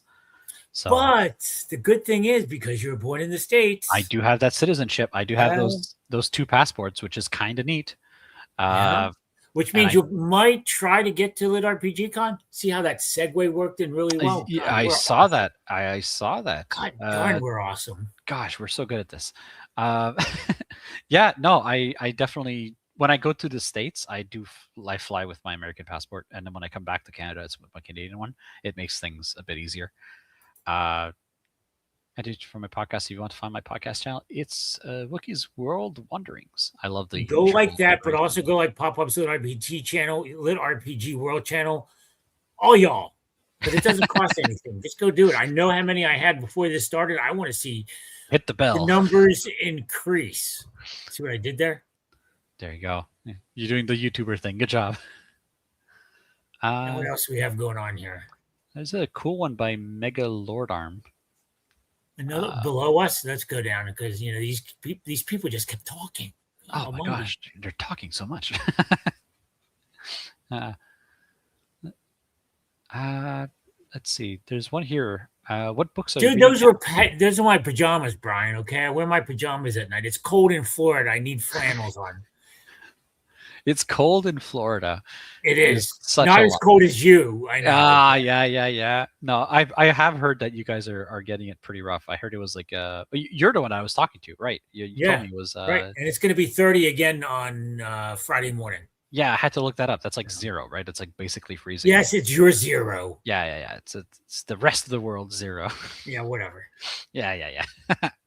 All right, so I did not see that one yet, but here is this one. Where did the name RavensDagger come from? Oh, that's an embarrassing one. It used to be spelled Dagger, Dager, with just the 1 G. I changed it to 2 Gs because people kept telling me that I misspelled my own username. Dagger is an anagram of Edgar, Edgar, which is my name, and the Raven comes from Edgar Allan Poe, who's my first love as a very young bird. A family member gave me a compiled thing of Edgar Allan Poe's books short stories when I was very young because they're like, "Hey, look, this person has your name," and I read that Yeah, at an yeah. age where I should not have been reading that. Oh I was God, I no. was quite young, um, and I just really really enjoyed them. Even though I think a lot of the horror kind of flew past my head, um, but I love the fact that like, hey, there's an author with my name, which means I can become a writer too someday. And well, that turned out to happen. So that that worked. Well, that's okay. I'm named Steve and or Steven. And for the longest time, I thought it was really cool that there was a King Stephen in England until you realize that he was the worst piece of shit they ever had uh, as a king. So, oh well. Sometimes you think really cool things about your name, and then you find out that's not so true. Um, here's what he doesn't want to spam it over and over and over. What inspired Fluff? With the previous version, head pats. oh, okay. So head pats was I don't know what inspired head pats. That was such a long time ago that I can't remember. Fluff was basically I enjoyed writing head pats. Head pats was a blast to write. But I was veering strongly into writing original stuff, and I was like, hey, I would like to do that as an original. And it became kind of a thought exercise trying to figure out, hey, how can I turn all these ideas into something like more of a lit RPG that will function on Royal Road? And yeah, I think I did an okay job with Fluff. I think it does miss some of the charm that Headpats had, but I'm quite fond of Fluff at the way it is and the characters in it, even if they're sometimes just a gaggle of a pains in the butts to write. But they're just fun and very endearing and kind of sweet. So yeah, Fluff has a lot of like very obvious inspiration, stuff like Warm and like other superhero stories that I just make fun of, or like I take the parts that I find the most amusing about those and I just kind of like lampshade them and like poke at the funny bits and make fun of them. So Wilkie stole a question from me because it was in my head. So he probably somehow got into it. But this is something I've noticed a lot too. Good question. Um, that book's You yeah. you do a lot of female MCs. I do have a lot of female MCs. I think there's a few reasons. One of the bigger ones, honestly, is that I like writing characters in a certain way that have a certain attitude, and that approach is significantly easier with a female main character. And this might be like a societal thing, but if you have a male main character, you often have to approach things in a very physical way. There's like an implied amount of physicality and like toughness and maybe violence in the way you have to have your character act. Whereas with a female character, you just have a free pass to be like, hey, I'm going to be much calmer and more emotional about things, and I'm going to discuss these things more openly in my story. And like, hey, this is how this made me feel, and I'm going to not necessarily answer to everything with violence. Uh, and I think that's just it's a weird thing, but I think that's just kind of inherent of stories with female led leads, female main characters. And I read a lot of those stories, and so when it came time to write my own stories, I wanted to have those characteristics. And like if every story has the thing you like happens to have a female main character, you're going to write a female main character as well. Um, yeah, it's not that I can't write male leads. I mean, Dead Tired, Carrot and Stick, which is coming out soon, they have male leads. But yeah, there's just you get to get away with things intrinsically with a female lead, which are much more difficult to establish with a male lead. Fair enough. And that's a question I had as well. So thank you for that, Wilkie. Wookie beating us at a punch. When or if Agartha loop will continue. Once I'm done with the current volume of Fluff, I will either pick up Agartha loop or the Magical Girl series. Okay. It'll be one or the other. I'm not sure which. I guess it'll be whichever strikes my fancy. And I'm nearing the end of Fluff 4. So once Fluff 4 is done, I'll jump onto one or the other. I don't know when that'll be, but it should be soon. It's true. So Let's see. So which comment? Whose comment did you want to get to? Whose question? Let's see. Let's see. I think I See if you scrolled could up. track it down. Yeah, if I can see it. Oh, let's see. Nope. Sorry, my alarm just went off. Uh, let's see. Are there books you're reading now, or is there a book you'd like to recommend? I'm reading a lot of Sarah's stories right now. They just wrote this new one, Under the Light of the World at War. It was on Rising Stars recently. Great fun. Years of the Apocalypse by Uranium Phoenix. I've been having a blast with that as well. And I've been reading Amelia Thornhart by, I think the author's name is Keen. Also, just a very fun, goofy kind of story. When will Saves Coming be published? I have sold Saves Coming to both Mango Media and Soundbooth Theater already. Oh, cool. Soundbooth is producing it. I keep getting pings from them. Soundbooth is a joy to work with. I don't know if you've listened to their audiobooks. The quality is incredible. That I know, but audiobooks hurt my ears. Fair enough. Fair enough. I cannot listen to my own audiobooks. I just cringe myself into a little ball. Other people's is not an issue, but my own stuff, I don't know why. I don't know why. I just can't listen to them. But Soundbooth, unlike other audio publishers, are very, very involved. Like, not annoyingly involved, but like a lot. I get pings from them constantly, and they're like, "Hey, is this how you want this character to be pronounced? Is this how like the character should sound? Do you like this bit? Do you like that bit? Here's this voice actor for this other character.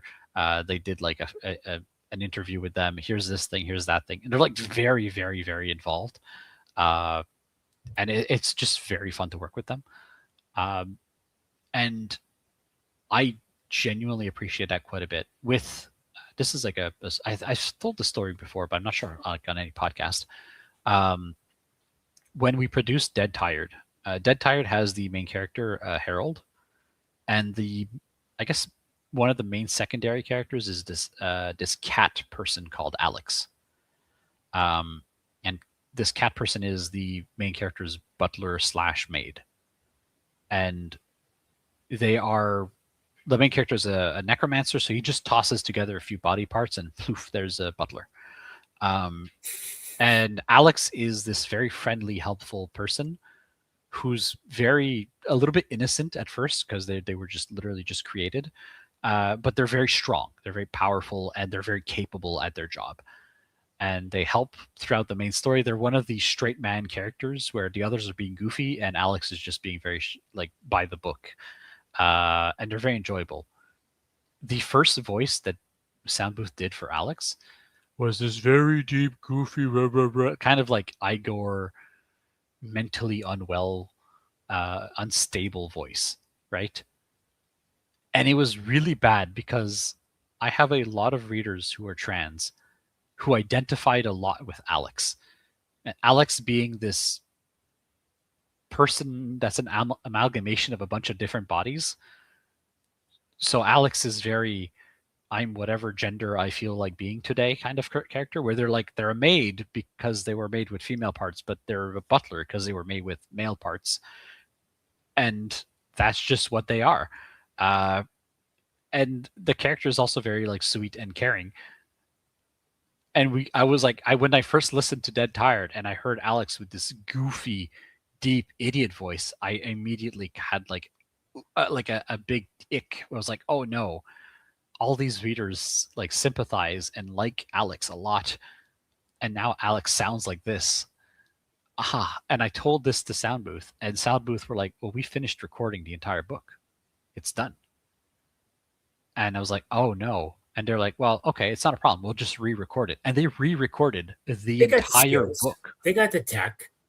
Yeah, and it was like, I don't know how many hours it is, but it's quite long, and the recording process and everything. And they're like, we'll just redo the whole thing, just because I didn't like the voice of this one character. And I think that the end result is much better, but they didn't have to. I know most publishing companies that do audio would just tell me, well, sucks to suck, but we've done it already. It's too late, yeah.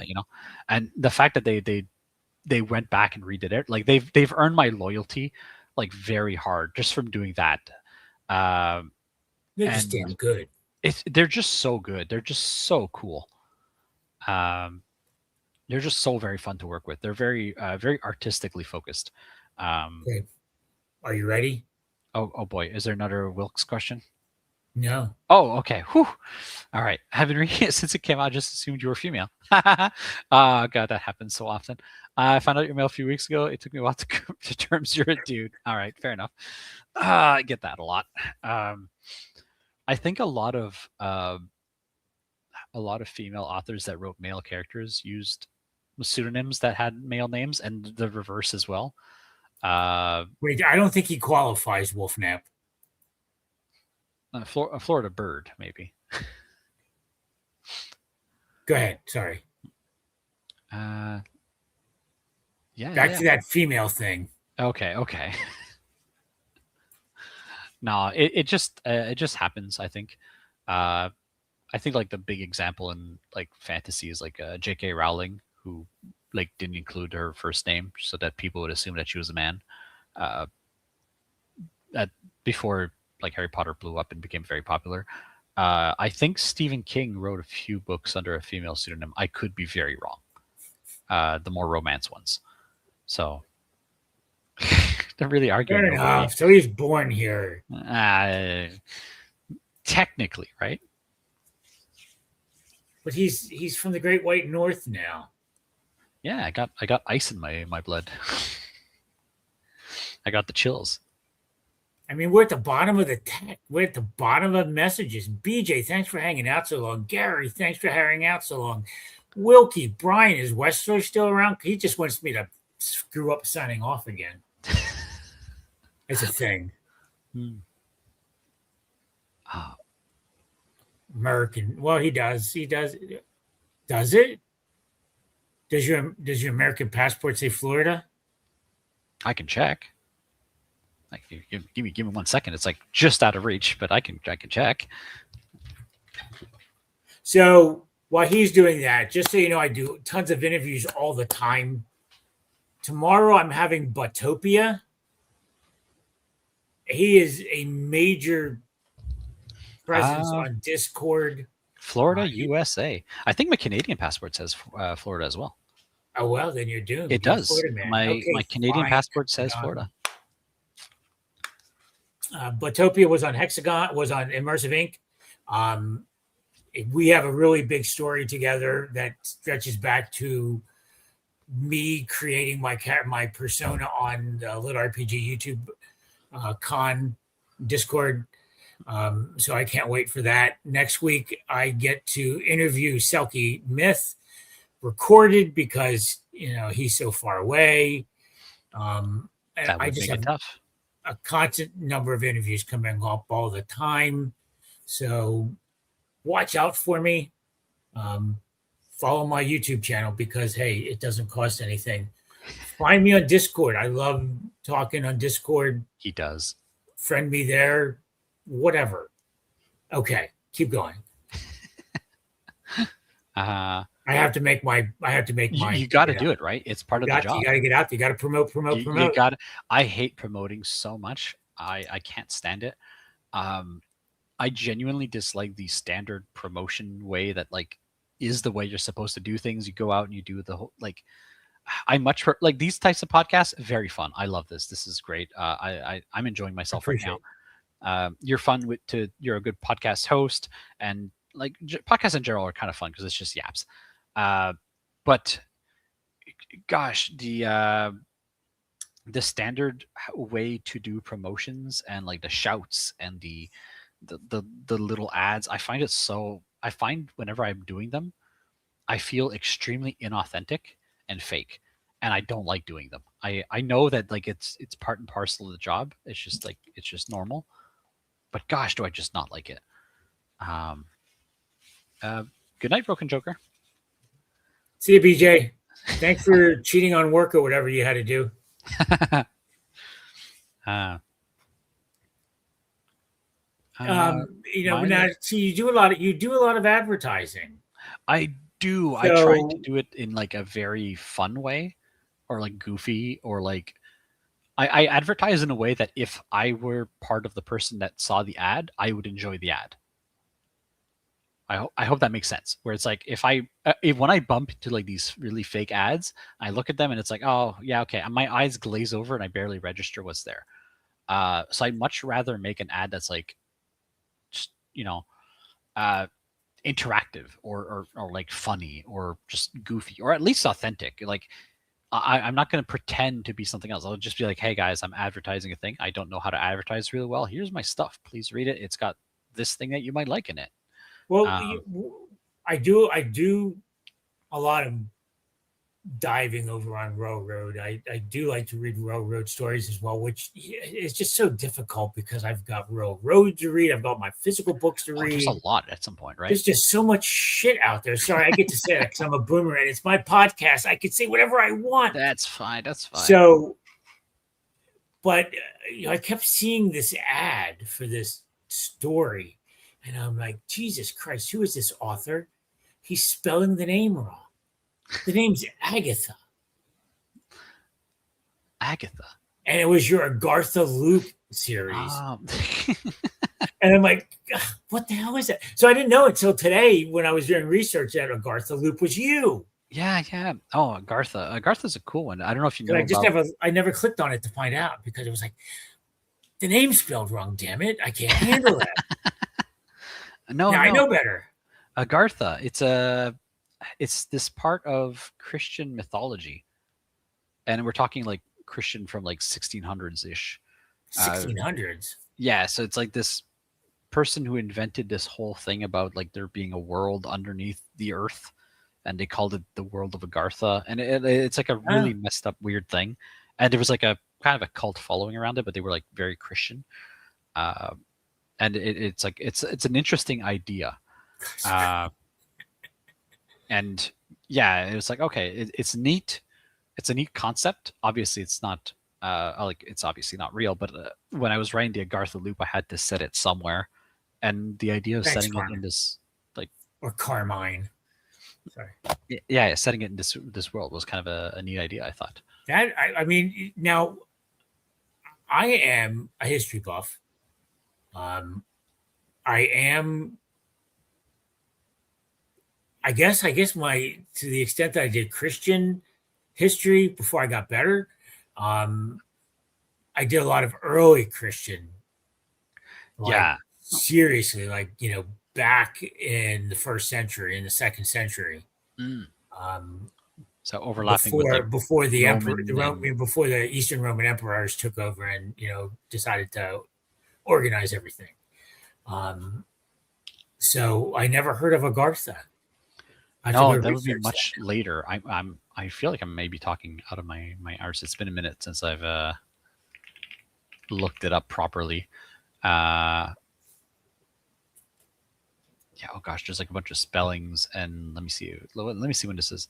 Well, that's just like you go back and there's. Oh, I'm quite off then. It's not the 1600s; it's the 1800s. The 1800s. 1800s. So it's not nearly as old as I thought. All right. Well, the 1800s are really good because that's when the printing presses and everything else became. No, they're all there, but that's when when the end of the world thing is coming, when they decided to play with the Book of Apocalypse, the one that begins with an R. Someone help me out here because I'm always forget words. No, Revelation is just that gets so misinterpreted. It's just utterly amazing. So. The rapture, the whole concept of the rapture came up in the 19th century, and they've been screwing that up ever since. So, it's actually the Book of Revelation. I don't know if it's plural or not. So eschatology is, we're going to hurt our brains now. Don't hurt my brains. I'm old. Ragnarok? No, wrong. Ragnarok. My wife is descended from all those people. My wife went. One of her ancestors in the 1500s was a just low level German type guy hanging out in the town who happened to marry a princess of Saxony, and because that one marriage, my granddaughters and my daughters are descended from everybody. Before that. Yeah. Just one little marriage. that was loads of fun. So, a lot of history there. I did find a question from New Roman. I think one of my Oh, questions got skipped. Do you do anything other than read and write that helps hone your abilities as a writer? there you go. We wanted That, to talk about that. that's a good question. Awesome. Thank you. I think you hear people watch often as like a thing that people say for writers, like, hey, learn how to do people watching. And it's true. That's very helpful. If you're in a crowd, if you're in an area like a con or something, you just look at people and how they're acting. That's genuinely an important skill because it teaches you how to write people. Most of the times when you're interacting with like people in your day to day, you're not thinking of like how would this interaction work out in writing. Especially since in writing you exaggerate things a lot. Uh, but it's important to know how people act. So that's one thing. The other thing that I find extremely useful is I watch a ton of documentaries, uh, like probably like 3 or 4 a week. I just devour documentaries all the time, and some of them are good, some of them are whatever. A lot of them are just background noise, but you just learn a lot of little things about a lot of diverse subjects, and it helps you to have a very wide knowledge base when you're writing. Because then, oh, I'm going to write a story that's set in a medieval era. Well, I'm not going to give my character a generic sword, right? No, they're a farmer, so like the first type of weapon they might buy is going to be a Kriegmesser, and it's like, okay, well, I'm going to give them a very specific type of thing. And then you learn like the functions of like a very specific part of society, or like a very specific culture from a specific place in a specific time, and how they did things, and then you can incorporate that into your story or into your worlds, and they're realistic because they're real. They happened for real on Earth, and yeah, you get to use everything you've learned. You actually, no, you don't use everything. You get to use a small portion of everything you learn here and there, but it's really nice to get all these really neat ideas from different places. And you can like mix and match them together. And if you're writing something that is science fiction, then watch more sciencey documentaries. If you're writing something that's fantasy, watch a bunch of documentaries that are set or about the period that you're writing in. Hmm. I wrote Sportmageddon. Sportmageddon is set during the Industrial Revolution, or the magical world that it's in, Industrial Revolution. And I watched a ton of documentaries about the Industrial Revolution and its consequences, and like the people like that lived during that period, the work conditions, and all that. And I think it adds quite a bit to a story if you're able to, you know, touch on all that stuff, like that real content and the You real issues. basically have to dive into whatever you're doing. You basically have to dive into whatever you're doing. Yeah, I think just nakedly saying do research is hard. Whereas I find documentaries entertaining, so it's entertainment, but you're learning at the same time. So I think that's very useful. There's a new author that's just put his first book out a month or two ago, and we had a conversation. And what he did before he started to write was, and he really wasn't lit RPG-ish, but he basically read nothing but lit RPG for a period of 2 weeks. So he read DCC. He read a crap ton of other lit RPG books. The primary, like maybe Zogarth. The high he fights with monsters. The classics, quote unquote, for 2 weeks to absorb lit RPG, and then he wrote an 800-page book. I just made a post about this on Reddit like a couple days ago because I was bored and I wanted to stir up some drama. And that was the entire point of the post was, if you're going to enter a space, if you're going to go on Royal Road, if you're going to enter like the genre, the first thing you should do is read everything in that space that is like very popular and well liked. Not so much to like grab ideas, but like to understand the underlying. I don't like using this word. The underlying vibe that is important to the readers of that genre, and it's not necessarily just tropes, like saying, "Hey, lit RPG numbers go up, ha ha ha." No, no, no. It's understanding that the reader of a lit RPG doesn't want to see the characters' numbers go down, right? Our goal as a reader is to see the progression of the character and the way the progression carries out and the way others react to it. And like, there's a lot of things that can't just be codified as a simple trope. They're just like very recurring elements in these stories. And this is true of every genre. And you will not know these things from reading just the one book. You have to read many books in that genre and you'll understand these similarities across these books. Not necessarily, they won't be like, the scenes will not be constructed the same way. It's just that the subjects are going to be very similar. And the feel is going to be very similar. And yeah, you need to understand these things together. And you won't get that if you're not reading, if you're not paying attention to the genre. And he actually wrote a pretty damn good book. I liked it. Yeah. So that was when he told me that he read it in 2 weeks. I thought maybe he like spent a year or two researching and this and that. Find your muse. You read this. You start with Alan Kong. You go on to He Who Fights with Monsters. You read some Luke Chilimenko, some of the other Russian authors, 10 years ago. God, and then you eventually start writing. 2 weeks, and I wrote a book. He wrote it for a long time, but still, that was pretty intense. I mean, I have been in the genre since January of 2025. A year and a bit. A year and a bit, and I've learned so much. Yeah, the genre is not that old, right? It's only since like 2013. Yeah, in the mids, I guess. Yeah. 2013 is when I think it kicked off, that I remember. And that was mostly in like on the Russian side and on like the fan fiction side. There's a lot of like Western, like in our world, our end of the world, lit RPGs at that period were almost all fan fictions. So they were like, hey, what if I take this world and numbers go up and there's a game system?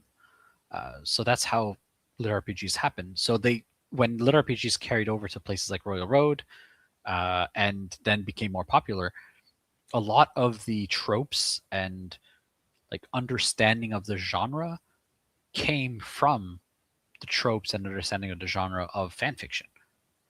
So a lot of these like the twists in the story and the weird focus and the writing style and the character reaction type system that we see very often, a lot of these are very fanfic coded, and it's because that's where it comes from, right? Like you can trace back, even if some of the newer authors that are doing really well now never wrote fan fiction, they're still inspired by other lit RPG authors that did that. So you see that, you can kind of see that chain of rediscovering the wheel, right?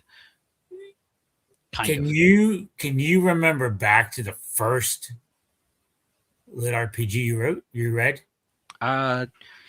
It would either be, I can't remember his name.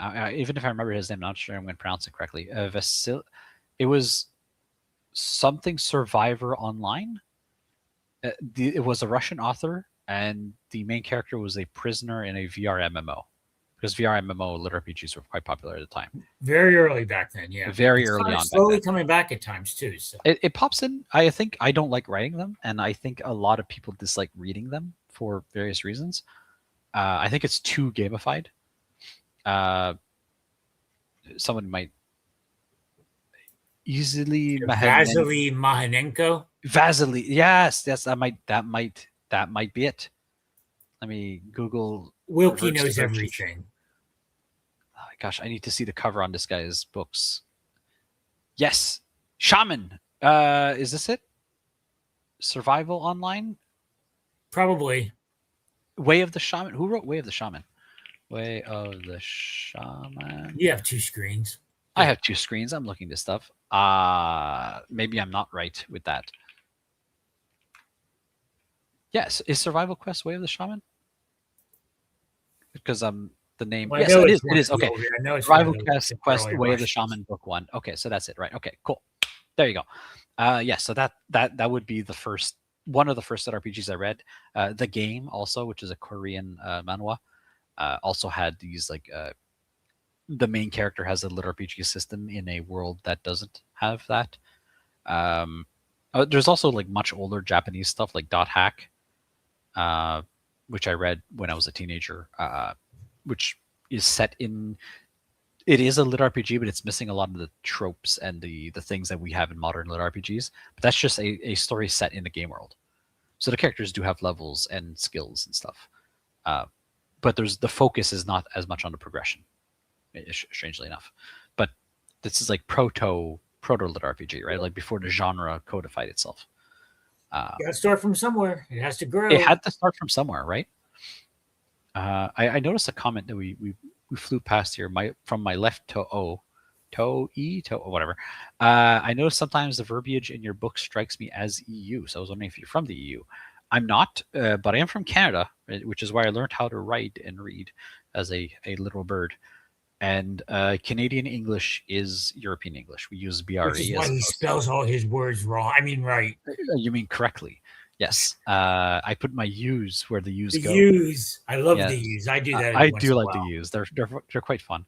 And my center RE at the end. RE. Yeah, and like a few other words are spelled differently. But when I read you, I don't have to say out. How do you say that? Out? You say it right. Oh, that's because I'm from Eastern Canada. Western Canada has their own little accent going on. They have the boots, the boots. The boots. A lot. Yeah. The boots, and the A's. They A a lot more than we do here. We here in Quebec, which is slightly different. But this is like comparing like Florida accent to Texan accent. Like it's. Boy, I wish I had a left toe left. Oh, that's a whole different story that we won't go into. Whoa, that's a different one. Yeah, Lag Demon. It's hard to care about a setting when literally everything is in the game admin's keystroke away from being resolved. Yeah. I think that's the issue for a lot of people. It's the world and the setting and everything can just disappear very quickly, and there's like a lack of permanence. Even though it's a book, like no book has permanence, but there's like an in-world lack of permanence. But yeah, and I think it comes down to whether or not what's the purpose? What's the risk? Yeah, it's a game, and they always have to try to come up with a different type of something to make it different from, WoW, where you just doing quests, you're doing your raids or whatever have you. Yeah, you always have to come up with a different type of impact that is making the characters try to survive. Yeah. And I just haven't really gotten into. I'm reading one now that I'm really enjoying, and it was set up properly. When I interviewed James Hunter, I made him say, "Okay, tell me why I should read VGO, read and get online." And he actually, he gave me the theory behind it, and it made sense. And I will eventually get to read VGO. I think there's a way to do it right. I feel like you're just shooting yourself in the foot if you're an author and trying to do that, because if you don't know how to do it, at the time when they were coming out, lit RPGs being like a normal setting that happened to have a game system wasn't known, right? Like nobody had really done that yet. So at the time, the only way for you to have a game system in your story was for your story to be in a game that had a system. And then some people just said, nah, I'm just going to have this story set in a fantasy world that happens to have a game system. Or, as they do when eventually Isekai moved over. Yes. Isekai came in, and then they also, I think the first ones were like Isekai with a game system. Right. And then eventually they just said, nah, screw that. You're just going to be isekai, and the world happens to have a game system in it. And there's no... I mean, you have progression isekai. You do have the game system isekai. I mean, all sorts of different... There's a lot of flexibility Yeah. with it. And even if it's coming down to like, how are you going to get isekai? There's only so many truck guns you can have.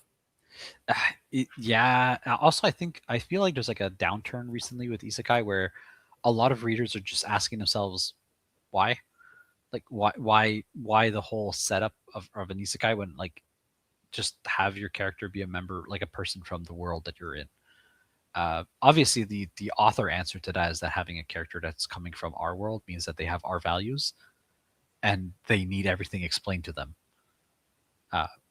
which is very important if you have a very complicated world that needs a lot of explaining, right? Yep.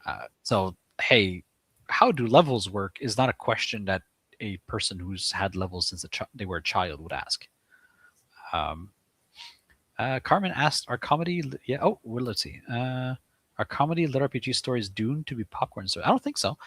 I mean, DCC is definitely comedic in nature, and it's Yeah, not. there's a lot of comedy there. Yeah, I think comedy in general turns out to have a lot of popcorn stuff attached to it. I think because it's not taking itself seriously, so you tend to not take it seriously, right? But it can still touch on some extremely important subjects. I mean, you can't read something like Terry Pratchett and be like, "Oh, this is just funny and goofy and silly," but it has like some actual valuable things to say about the world and the human condition and the people Right. around us. It's just coached in a way that's very funny, and it's goofy, but it still says, important, interesting stuff. Does it make me a bad person if the only Terry Pratchett I read was the Long Earth series with Stephen Baxter? I think you're okay. I think I've only read a couple of his books, as well. Gosh, I don't remember which ones. I think Guards or something like that. I only read a few of them, and I kind of jumped around. And yeah, a tragedy with comedy veneer. I think all good comedies are tragedies. That's just kind of how good comedies are often. You make a horrible situation and you make light of it. There's just, Yeah, my theory is it's just ain't gonna be fun. That comedy's gonna go away. We'll see how I it go. yeah, it tends to go that way. Not always though. It depends on the author. I think you can pull it off. Like Magical Girl Crystal Genocide starts with Earth blowing up, right? And it's still very much a comedy. It's the characters bumbling their way trying to fix the fact that they blew up the planet. So like there's definitely potential in drama, in great tragedy, for comedy, which is weird, but it's true. It's just like the way comedy works is it functions really well with tragedy. They kind of go hand in hand. Lag Demon, I don't believe in mandatory reading. I'm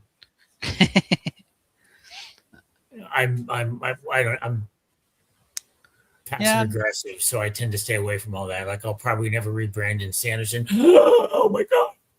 Yeah, I get that. It's because everyone else is reading it, therefore I don't. If I'm told to do something, it's gonna make it much harder for me to get around to do it. Yeah, I do that. There's another it's not comedy, it's absurd. It's an absurdist little book called Magic Murder Cube Marine I read last year. It was one of my favorite books. The guy's just a nut. I mean, it's by Shadow Alley Press, so there's a lot of Marines in it. So they do a lot of Marines since James Hunter was a Marine and Joe Dan Worley is a Marine, and it's just really absurd and funny and comedic. I have one of Jodan's books on my desk. It's been here for a while now. Wayspring Wanderer. That's the one. I have it. I have it signed by him and everything. I never read it. I've been meaning to read it for so long. I got a chunk of the way through it before the interview, and it was right around the time Wayspring Warrior came out. It's a good little read. I have to finish it. It's a fun. I've opened it up several times, and it gets there.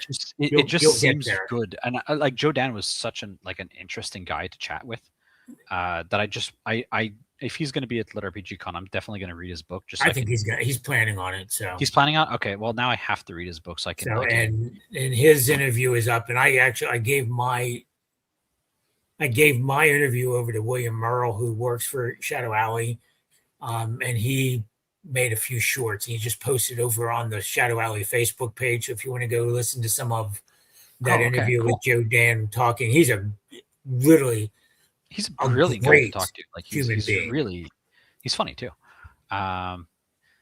Isn't DCC ultimately a comedy? Yeah. Do you think romance? Why do you think romance seems to be the weakest area in the LitRPG genre? Everyone's over at romantasy, and we don't need them. I think, that's one thing. I think LitRPG is very much based on a couple of sites, and they are not romance-focused sites. I think a lot of LitRPG authors are more, not necessarily more male, but I think it does, like the demographics do lean that way. I think the readership demographics lean more masculine. And I think that people who want their fix of progression with romance are getting their fix from, like you said, romantasy. So there's no like absolute need for stories that are LitRPG and romance at the same time. Also, you might find, I know this might get me into trouble, but to the extent that there are a lot of authors out there that have, certain levels of tism, they just are not socially keen on it. You're not wrong, but yeah, I think there is a strong correlation between LitRPG authors and people who happen to really, really like numbers going up, and there might be an inverse correlation between those people and those who have healthy romantic lives. Rebirth of the Nephilim. Oh my god! Yes, Scribble Hub is actually pretty good for more romance-focused stories. I will say that. Scribble Hub doesn't get as much focus as Royal Road. Never heard of it. Now I have. Scribble Hub is a older. It's not an older platform, but it's not a young platform. It's about as old as Royal Road, I think, maybe a bit older. And it is another web serial platform, kind of like Royal Road. And it's been around, but Scribble Hub has a much more lax thing for like romance and erotica and stuff like that. So it tends to have a lot more of that than you would find on Royal Road. So take that as you will. So not necessarily a bad thing, but it's just kind of is what it is, Reminds me of the early days. God damn it. Sorry. Yeah, Royal Road. Scribble Hub is like Royal Road and Archive of Our Own fused, kind of. Yeah. Romantasy tends to be so problematic. There are a lot of tropes in romantasy that are, I would say, I'm not super fond of. So there's that. I think many of the authors in this genre could do better than the big hitters from romantasy. I think we could probably do better on the fantasy side of romantasy, which was always the part that I found kind of weak. Not always, but frequently.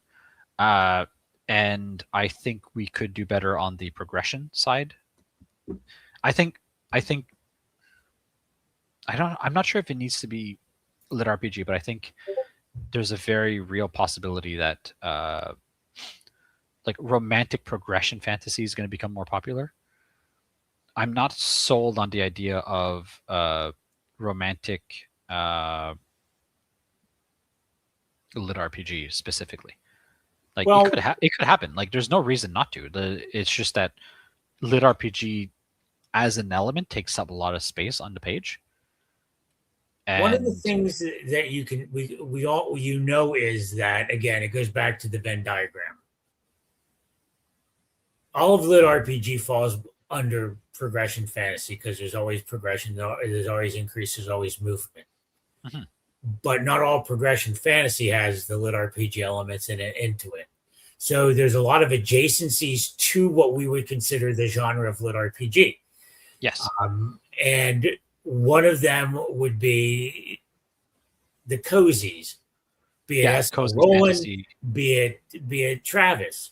I mean, truthfully, if I go back, because I didn't know it at the time, The very first book that would fall close or adjacent was Legends and Latte. And Legends and Latte is romantasy. It very much is, yeah. So the very first book I read was romantasy. And that was, in 2024, before I discovered DCC. And I absolutely loved it. So, yeah, you can do it, and you can find people to read it and like it and, enjoy it. And there's a difference between that level of cozy and lit RPG and all that men's adventure stuff and the harem stuff that, we may never read. I may never read, but I have to because I'm going to be interviewing some authors that way. But, I'm probably not going to be a big fan that way. So, yeah, we don't in the genre. We don't shame. We welcome everything. We welcome everybody. You should. So what the heck? Yeah, Dax Bay made a decent point there where they said later on, I'd rather be part of the story, not the reason for the story. And I think that is why you're not going to see as many lit RPGs that are romance focused, because the lit RPG aspect tends to be the reason for the story. So it takes up like that big chunk of the story, tends to be the levels and like all this stuff and the mechanism and the crunch. And like just on a sheer amount of space left on the page, you might not have enough room for the romance. Not to say that you cannot have a story that is a lit RPG that is romance. Like I absolutely believe that you can.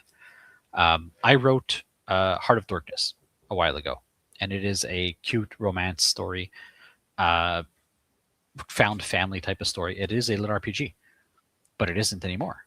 When I rewrote it to publish it, I removed the lit RPG elements from the story.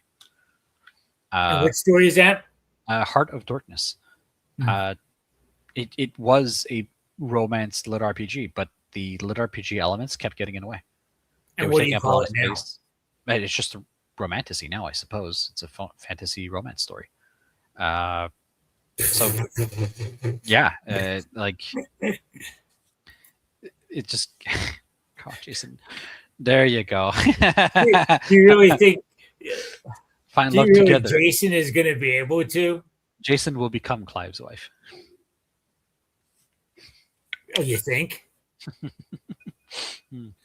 That would be an interesting resolution. Yeah, that would be an interesting twist. Let's sure. Carl, I don't think. I think Carl is. It's not going to happen. But that's just my thought process as to where those books are going to end in a couple books, where the series is going to end. Yeah, romance tends to be one of those things you have to introduce early. Like you don't have to, but you have to. If you don't introduce it early, then a lot of readers get annoyed. Where later on they're like, "Hey, when did this pop in mid story?" Like this is normal. Like a reader expects, once they've read the first volume of a story, they kind of expect the next volumes to be more of the same or similar, or like building up on what you've done. And introducing romance later tends to upset readers a little bit, unless you've hinted at it very early. Right? And this is normal. It can be romance, it can be action, it can be whatever else. If you're introducing it later, it'll upset readers unless they expect it to come. Right? I'm reading a first book, the first fiction by an author on Royal Road, heavy apocalypse, heavy lit RPG, but the main character and his partner, the story started out with them as police officers, and they're developing right into some sort of relationship. You can tell that they're there. It's getting there. It's there. It's in the first book. It's established. It's established, right? So if it appears in the second, third that's going to happen if you're going to continue with it.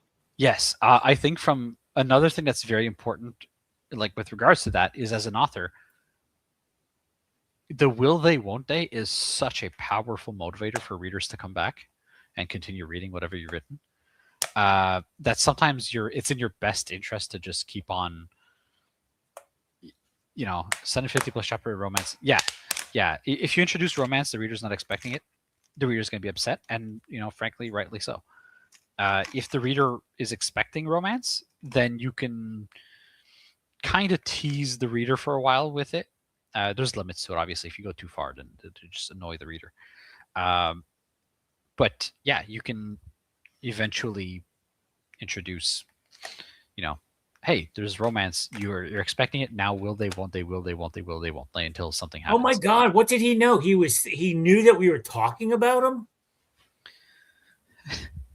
Jodan is here. Hey, Jodan.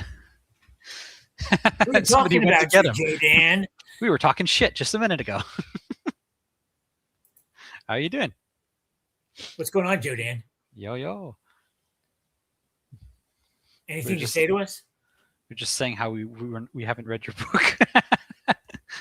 I have. Oh damn! I'm caught out now. Good. I like getting attacked by the people. By the way, I think I'm going to get Liam to interview, and I got Eric. So I'm wrapping up all those Shadow Alley Press people, Jodan. I've had nothing but good experiences with the Shadow Alley Press people so far. They've been they're all pretty cool. I can't complain about them. Yeah.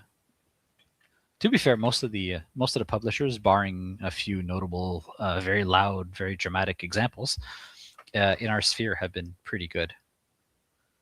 So as long as you avoid those aforementioned, well, some of them are gone. I think some of them are gone.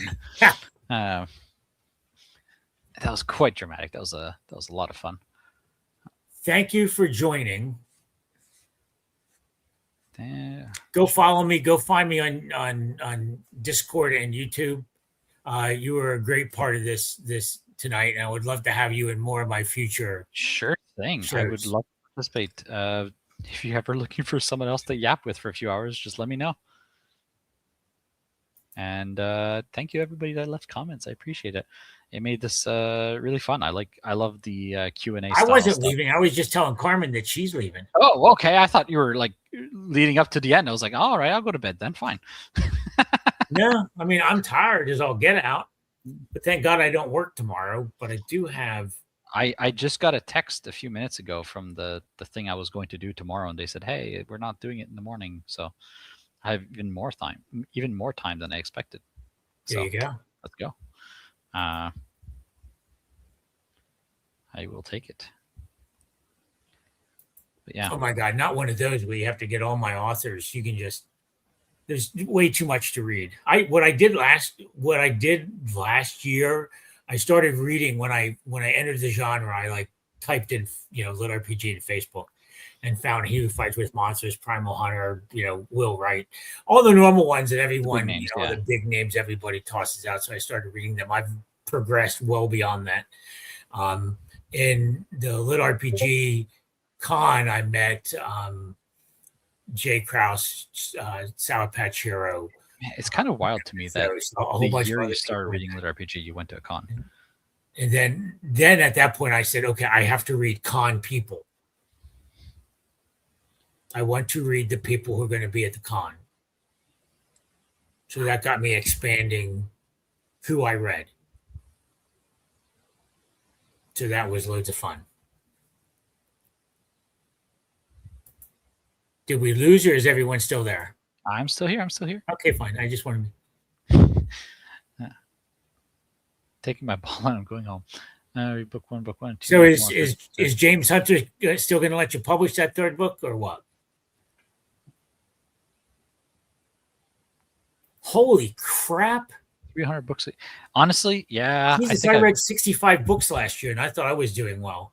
I think I've been around those numbers a few times in my life. I'm a voracious reader. Honestly, having writing as a career kind of slowed my reading habits down quite a bit. Interviewing is slowing down my habit, but yeah, it takes anything that takes up a lot of time. I had jobs that were very very dull work sometimes, that where I was like doing work alone for like long hours, or like data entry, or like just mechanical work or whatever else, and those were perfect for like having like an audiobook on the entire time. So I ended up reading listening to a ton of books, pirated every single one of them.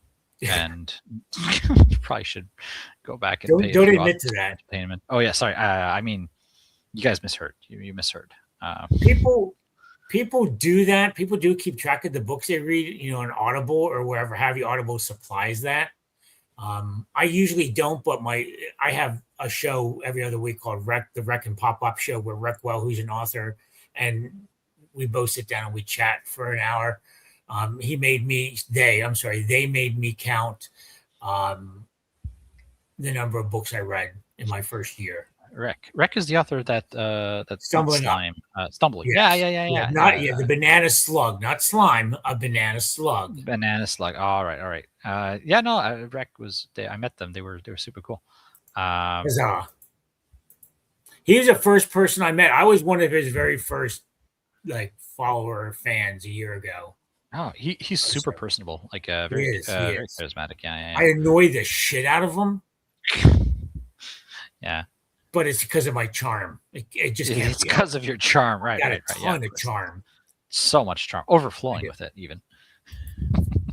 Boomer charm. Boomer charm. That's good. They want the whole. Have we reached the end of a conversation here for now? What have we? Have we reached the end of the questions? All right, let's do a last big splurge. Okay, here we go. All right, so if anybody has tell me where we can find you. Okay, I can do that. What you have going on in all social media and all that fun stuff.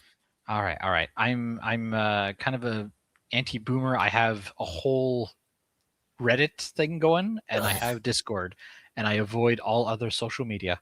I'm quite bad about social media stuff. So when I sent you that friends request on RavensDagger on Facebook, you'll never answer to it. You sent me that for real? I did. I think I saw you. My Facebook in about 6 months. I think just a couple of days ago. I haven't. You know how algorithms work. Yeah. I legitimately haven't opened my Facebook in 6+ months. So sorry for not replying. But yeah, you can find me on Royal Road quite a bit. Discord all the time. Here and there. Shame memory. I used Storygraph in a spreadsheet when I track all life. You know what? That's fair. I probably should make more of an effort in tracking important events in my life. You know what? I don't bother keeping track on part of my spectrum. I can't reread books because I've already read them and I know them. That's fair. And I remember them. I can reread a book if it's been a long time. It has to have been a couple years, and then I'll if it was a book that I really enjoyed, I'll reread it and I'll re-enjoy it. Maybe it's 20 years for me. Yeah, it's not quite 20 years for me, but it's at least 4 or 5 years, and I'll forget enough details that I can reread, and I'll find a book enjoyable again. I remember going into a library when I was, 6, 7, 8, young, very young, in the late 60s. And I put this big ass history book on the library checkout table. And the librarian's like, you can't read that. I mean, literally, adult history book. I mean, a grown ass, big old history book. And she goes, you can't check that out. She says, yeah, I'll read something. So she grabbed the book thinking that I would have sat in a corner and learned how to read a sentence. So she opened up and she said, read this. I started reading a paragraph about the War of Jenkins' Ear, which is the War of Austrian succession in the 1740s. I still remember that. And she slammed the book shut and said, okay, here, take it. Okay, your memory is better than mine. Oh man, I'm not quite there. I tend to forget stuff that I've read. I tend to forget stuff that I've written sometimes. I have to reread my own books once in a while. That's very painful. That is very See, now we have something else to discuss about, and you brought it right up. Rereading my own books. The problem that actors and authors run into is they always have new fans, new people watching things. Yes, that I've run into that issue as well. So you don't, I mean, here's my example. Harrison Ford wrote, did Raiders of the Lost Ark. And when these actors do TV or movies, all they do is remember that day's lines. Mm-hmm. They don't know anything else. And they are just paid to do this. They don't know what the character is or what the story is. It's it's detached, right? Like you're it's doing just that not day's the scenes same. and that's it. So they don't remember. Like you watch Raiders of the Lost Ark now, and you go and talk to Harrison Ford. He's like, "What the hell are you talking about? I just don't remember any of this shit." Literally, when I come up to you and say, "I just read Agartha Loop. It's great. Tell me all about it," and you're like, I've had that you happen. just don't remember because you did it so long ago." I've had that happen so frequently. I kind of envy the the authors in our sphere that like became somewhat popular with just the one book, because I guess they avoid that. Like they only have to remember the one.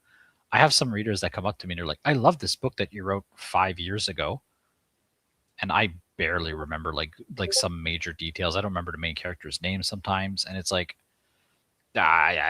sure, I know I wrote it. Like I remember.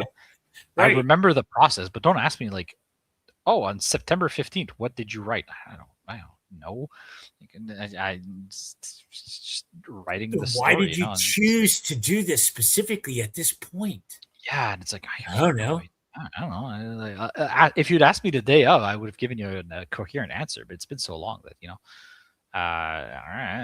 You mentioned Snow Crash at our interview. Oh yeah. Gosh, I love Snow Crash. I've never read Snow Crash. I have it on my bookshelf. But God, I've reread Snow Crash at least 3 times. I mean, I have read Neil before. Yeah. Well, I wrote the Complicated Love Life of Evil Antagonist based off of having reread Snow Crash, which like the genres are completely different, and like there's a lot of stuff that are very different. But I think the humor is very similar. But Snow Crash is just. It's a weird story, but it's a weird but also kind of important story. Like it invented a bunch of things that we take for granted. I remember that I've gotten a chapter or 2 into it, and I just it's not. I didn't just. It's not a DNF. It's just okay, fine. Yeah, it's not for everybody. I'm not sure how well it has aged either. Like probably not very, honestly. I'll read it just because. I mean, I've read 3 or 4 Stevenson books. So he's a genuinely good writer. Yes, he is. Yeah, so this is like I'm not sure about like all his other stuff, but like his writing is like fantastic. And Snow Crash is like kind of important for like the cyberpunk genre, especially, right? Where it's one of the first cyberpunk books, and it came at the end of the like opening era of cyberpunk as a genre. So it like it's one of those books you read and it has like a lot of like as you're reading it, you get this feeling of like, oh, this is the origin of this trope. It's foundational. It's foundational to the genre, right? And it's weird because it was written as a parody of the genre that it's foundational of. But now it happens. But now, yeah, I could see him doing that. He's kind of that way. Yeah, and it's coffee. I drink just coffee is my Ritalin. Coffee's good. And here's a Wilkie question. He's so still here. Get back to.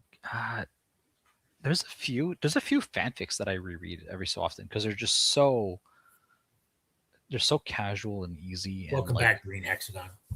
How do I say this? They're like low effort. They're low barriers of entry for me. And I'll just go back to them. I'm trying to remember the names of any of them, and none of them are coming to mind.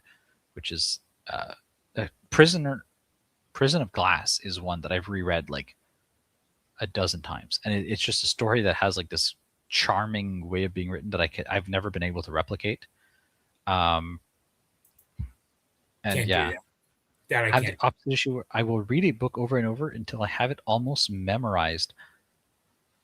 Ooh, I think I've done that with like a few shorter things where I really liked them, and I finished them. I was like, that was really good. And I went back and I reread them to like try, especially more like mystery focused stories where at the end there's a twist, and you're like, oh, and then you reread it and you catch all the hints to the twist.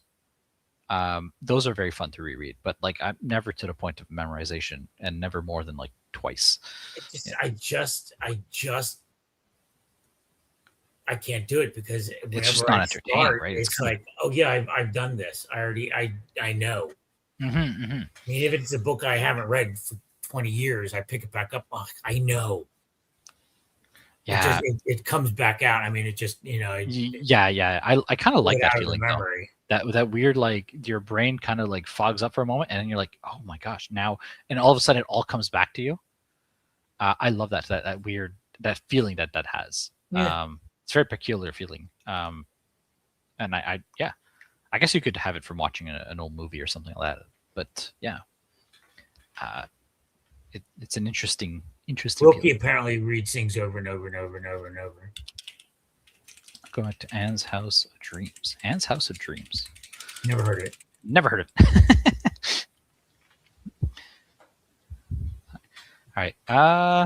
It is getting to be late. Damn. I have to get to sleep because I am tired. Yeah. Do we want to do a quick last run of questions? Anybody that has like a final questions, we'll just run through them real quick, and then we can go to bed like reasonable adults. I have 2 dogs to walk.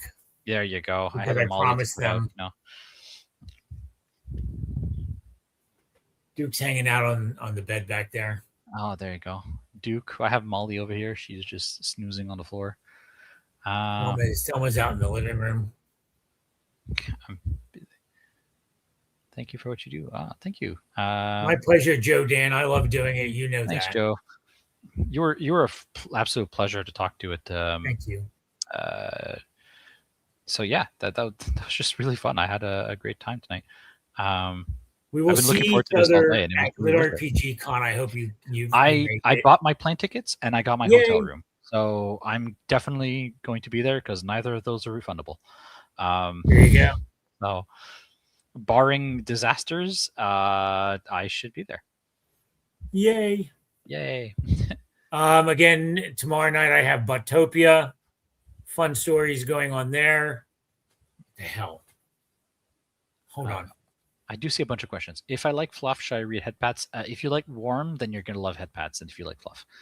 What's your favorite hot beverage? Hot chocolate, but it always gives me tummy aches. I love hot chocolate. I love hot chocolate.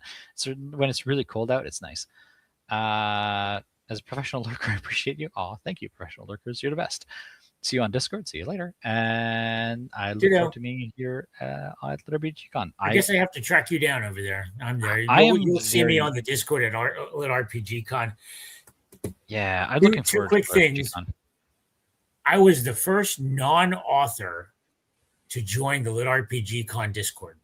Hey. And the Below Decks is now there. Geneva named it because I started calling it that. It started out as a book chat, and it degenerated into just horrible, evil, inappropriate stuff. Oh, you leave authors alone for 20 minutes, I swear. And it was horrible. It was all of us, everybody. They're still there. BJ, who was just here, and she named it Below Decks because that's what I was referring it to it as. There were a lot of authors who actually came in there and fled. You scared them. You terrified them. We did.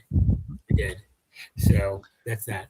So I will be on your Discord. I'll find you. I'll chat. I'll be around. I absolutely enjoyed tonight. You have set the record for the longest PopPop.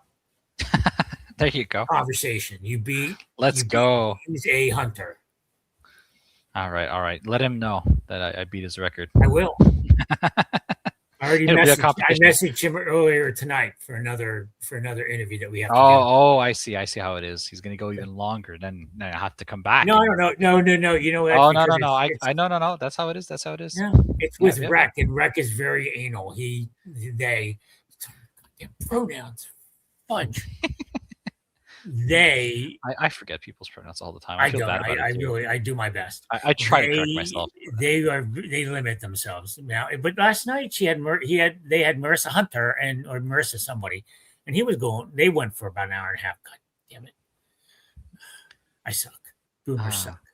The stats must go up. But yeah, thank you everybody. Thank you for your questions. That was a lot of fun. We are going to go. Hopefully Brian fled, so he's not going to see me screw up the leaving and the departure because you have to press 2 buttons to leave. All right, Kirby Joe, we're leaving. We're done. We're done. Again, we'll see each other at LitRPG Con if you want. Yeah. If you have anything coming out in the future with these 12 books and you want to sit down with me again, let me know. Sure thing. And if you continue reading Stray Cat Strut, don't feel obligated. Oh, trust me. But let me know what you think. I'd love to hear your opinion. I will give that. All right, guys, we're gonna go. Have a wonderful night. Good night, Ciao, everybody. all. You have to stay on there just in case until we find out if our studio complete. So you got it. I can. Bye, guys. Have a wonderful night. And for now, PopPop out.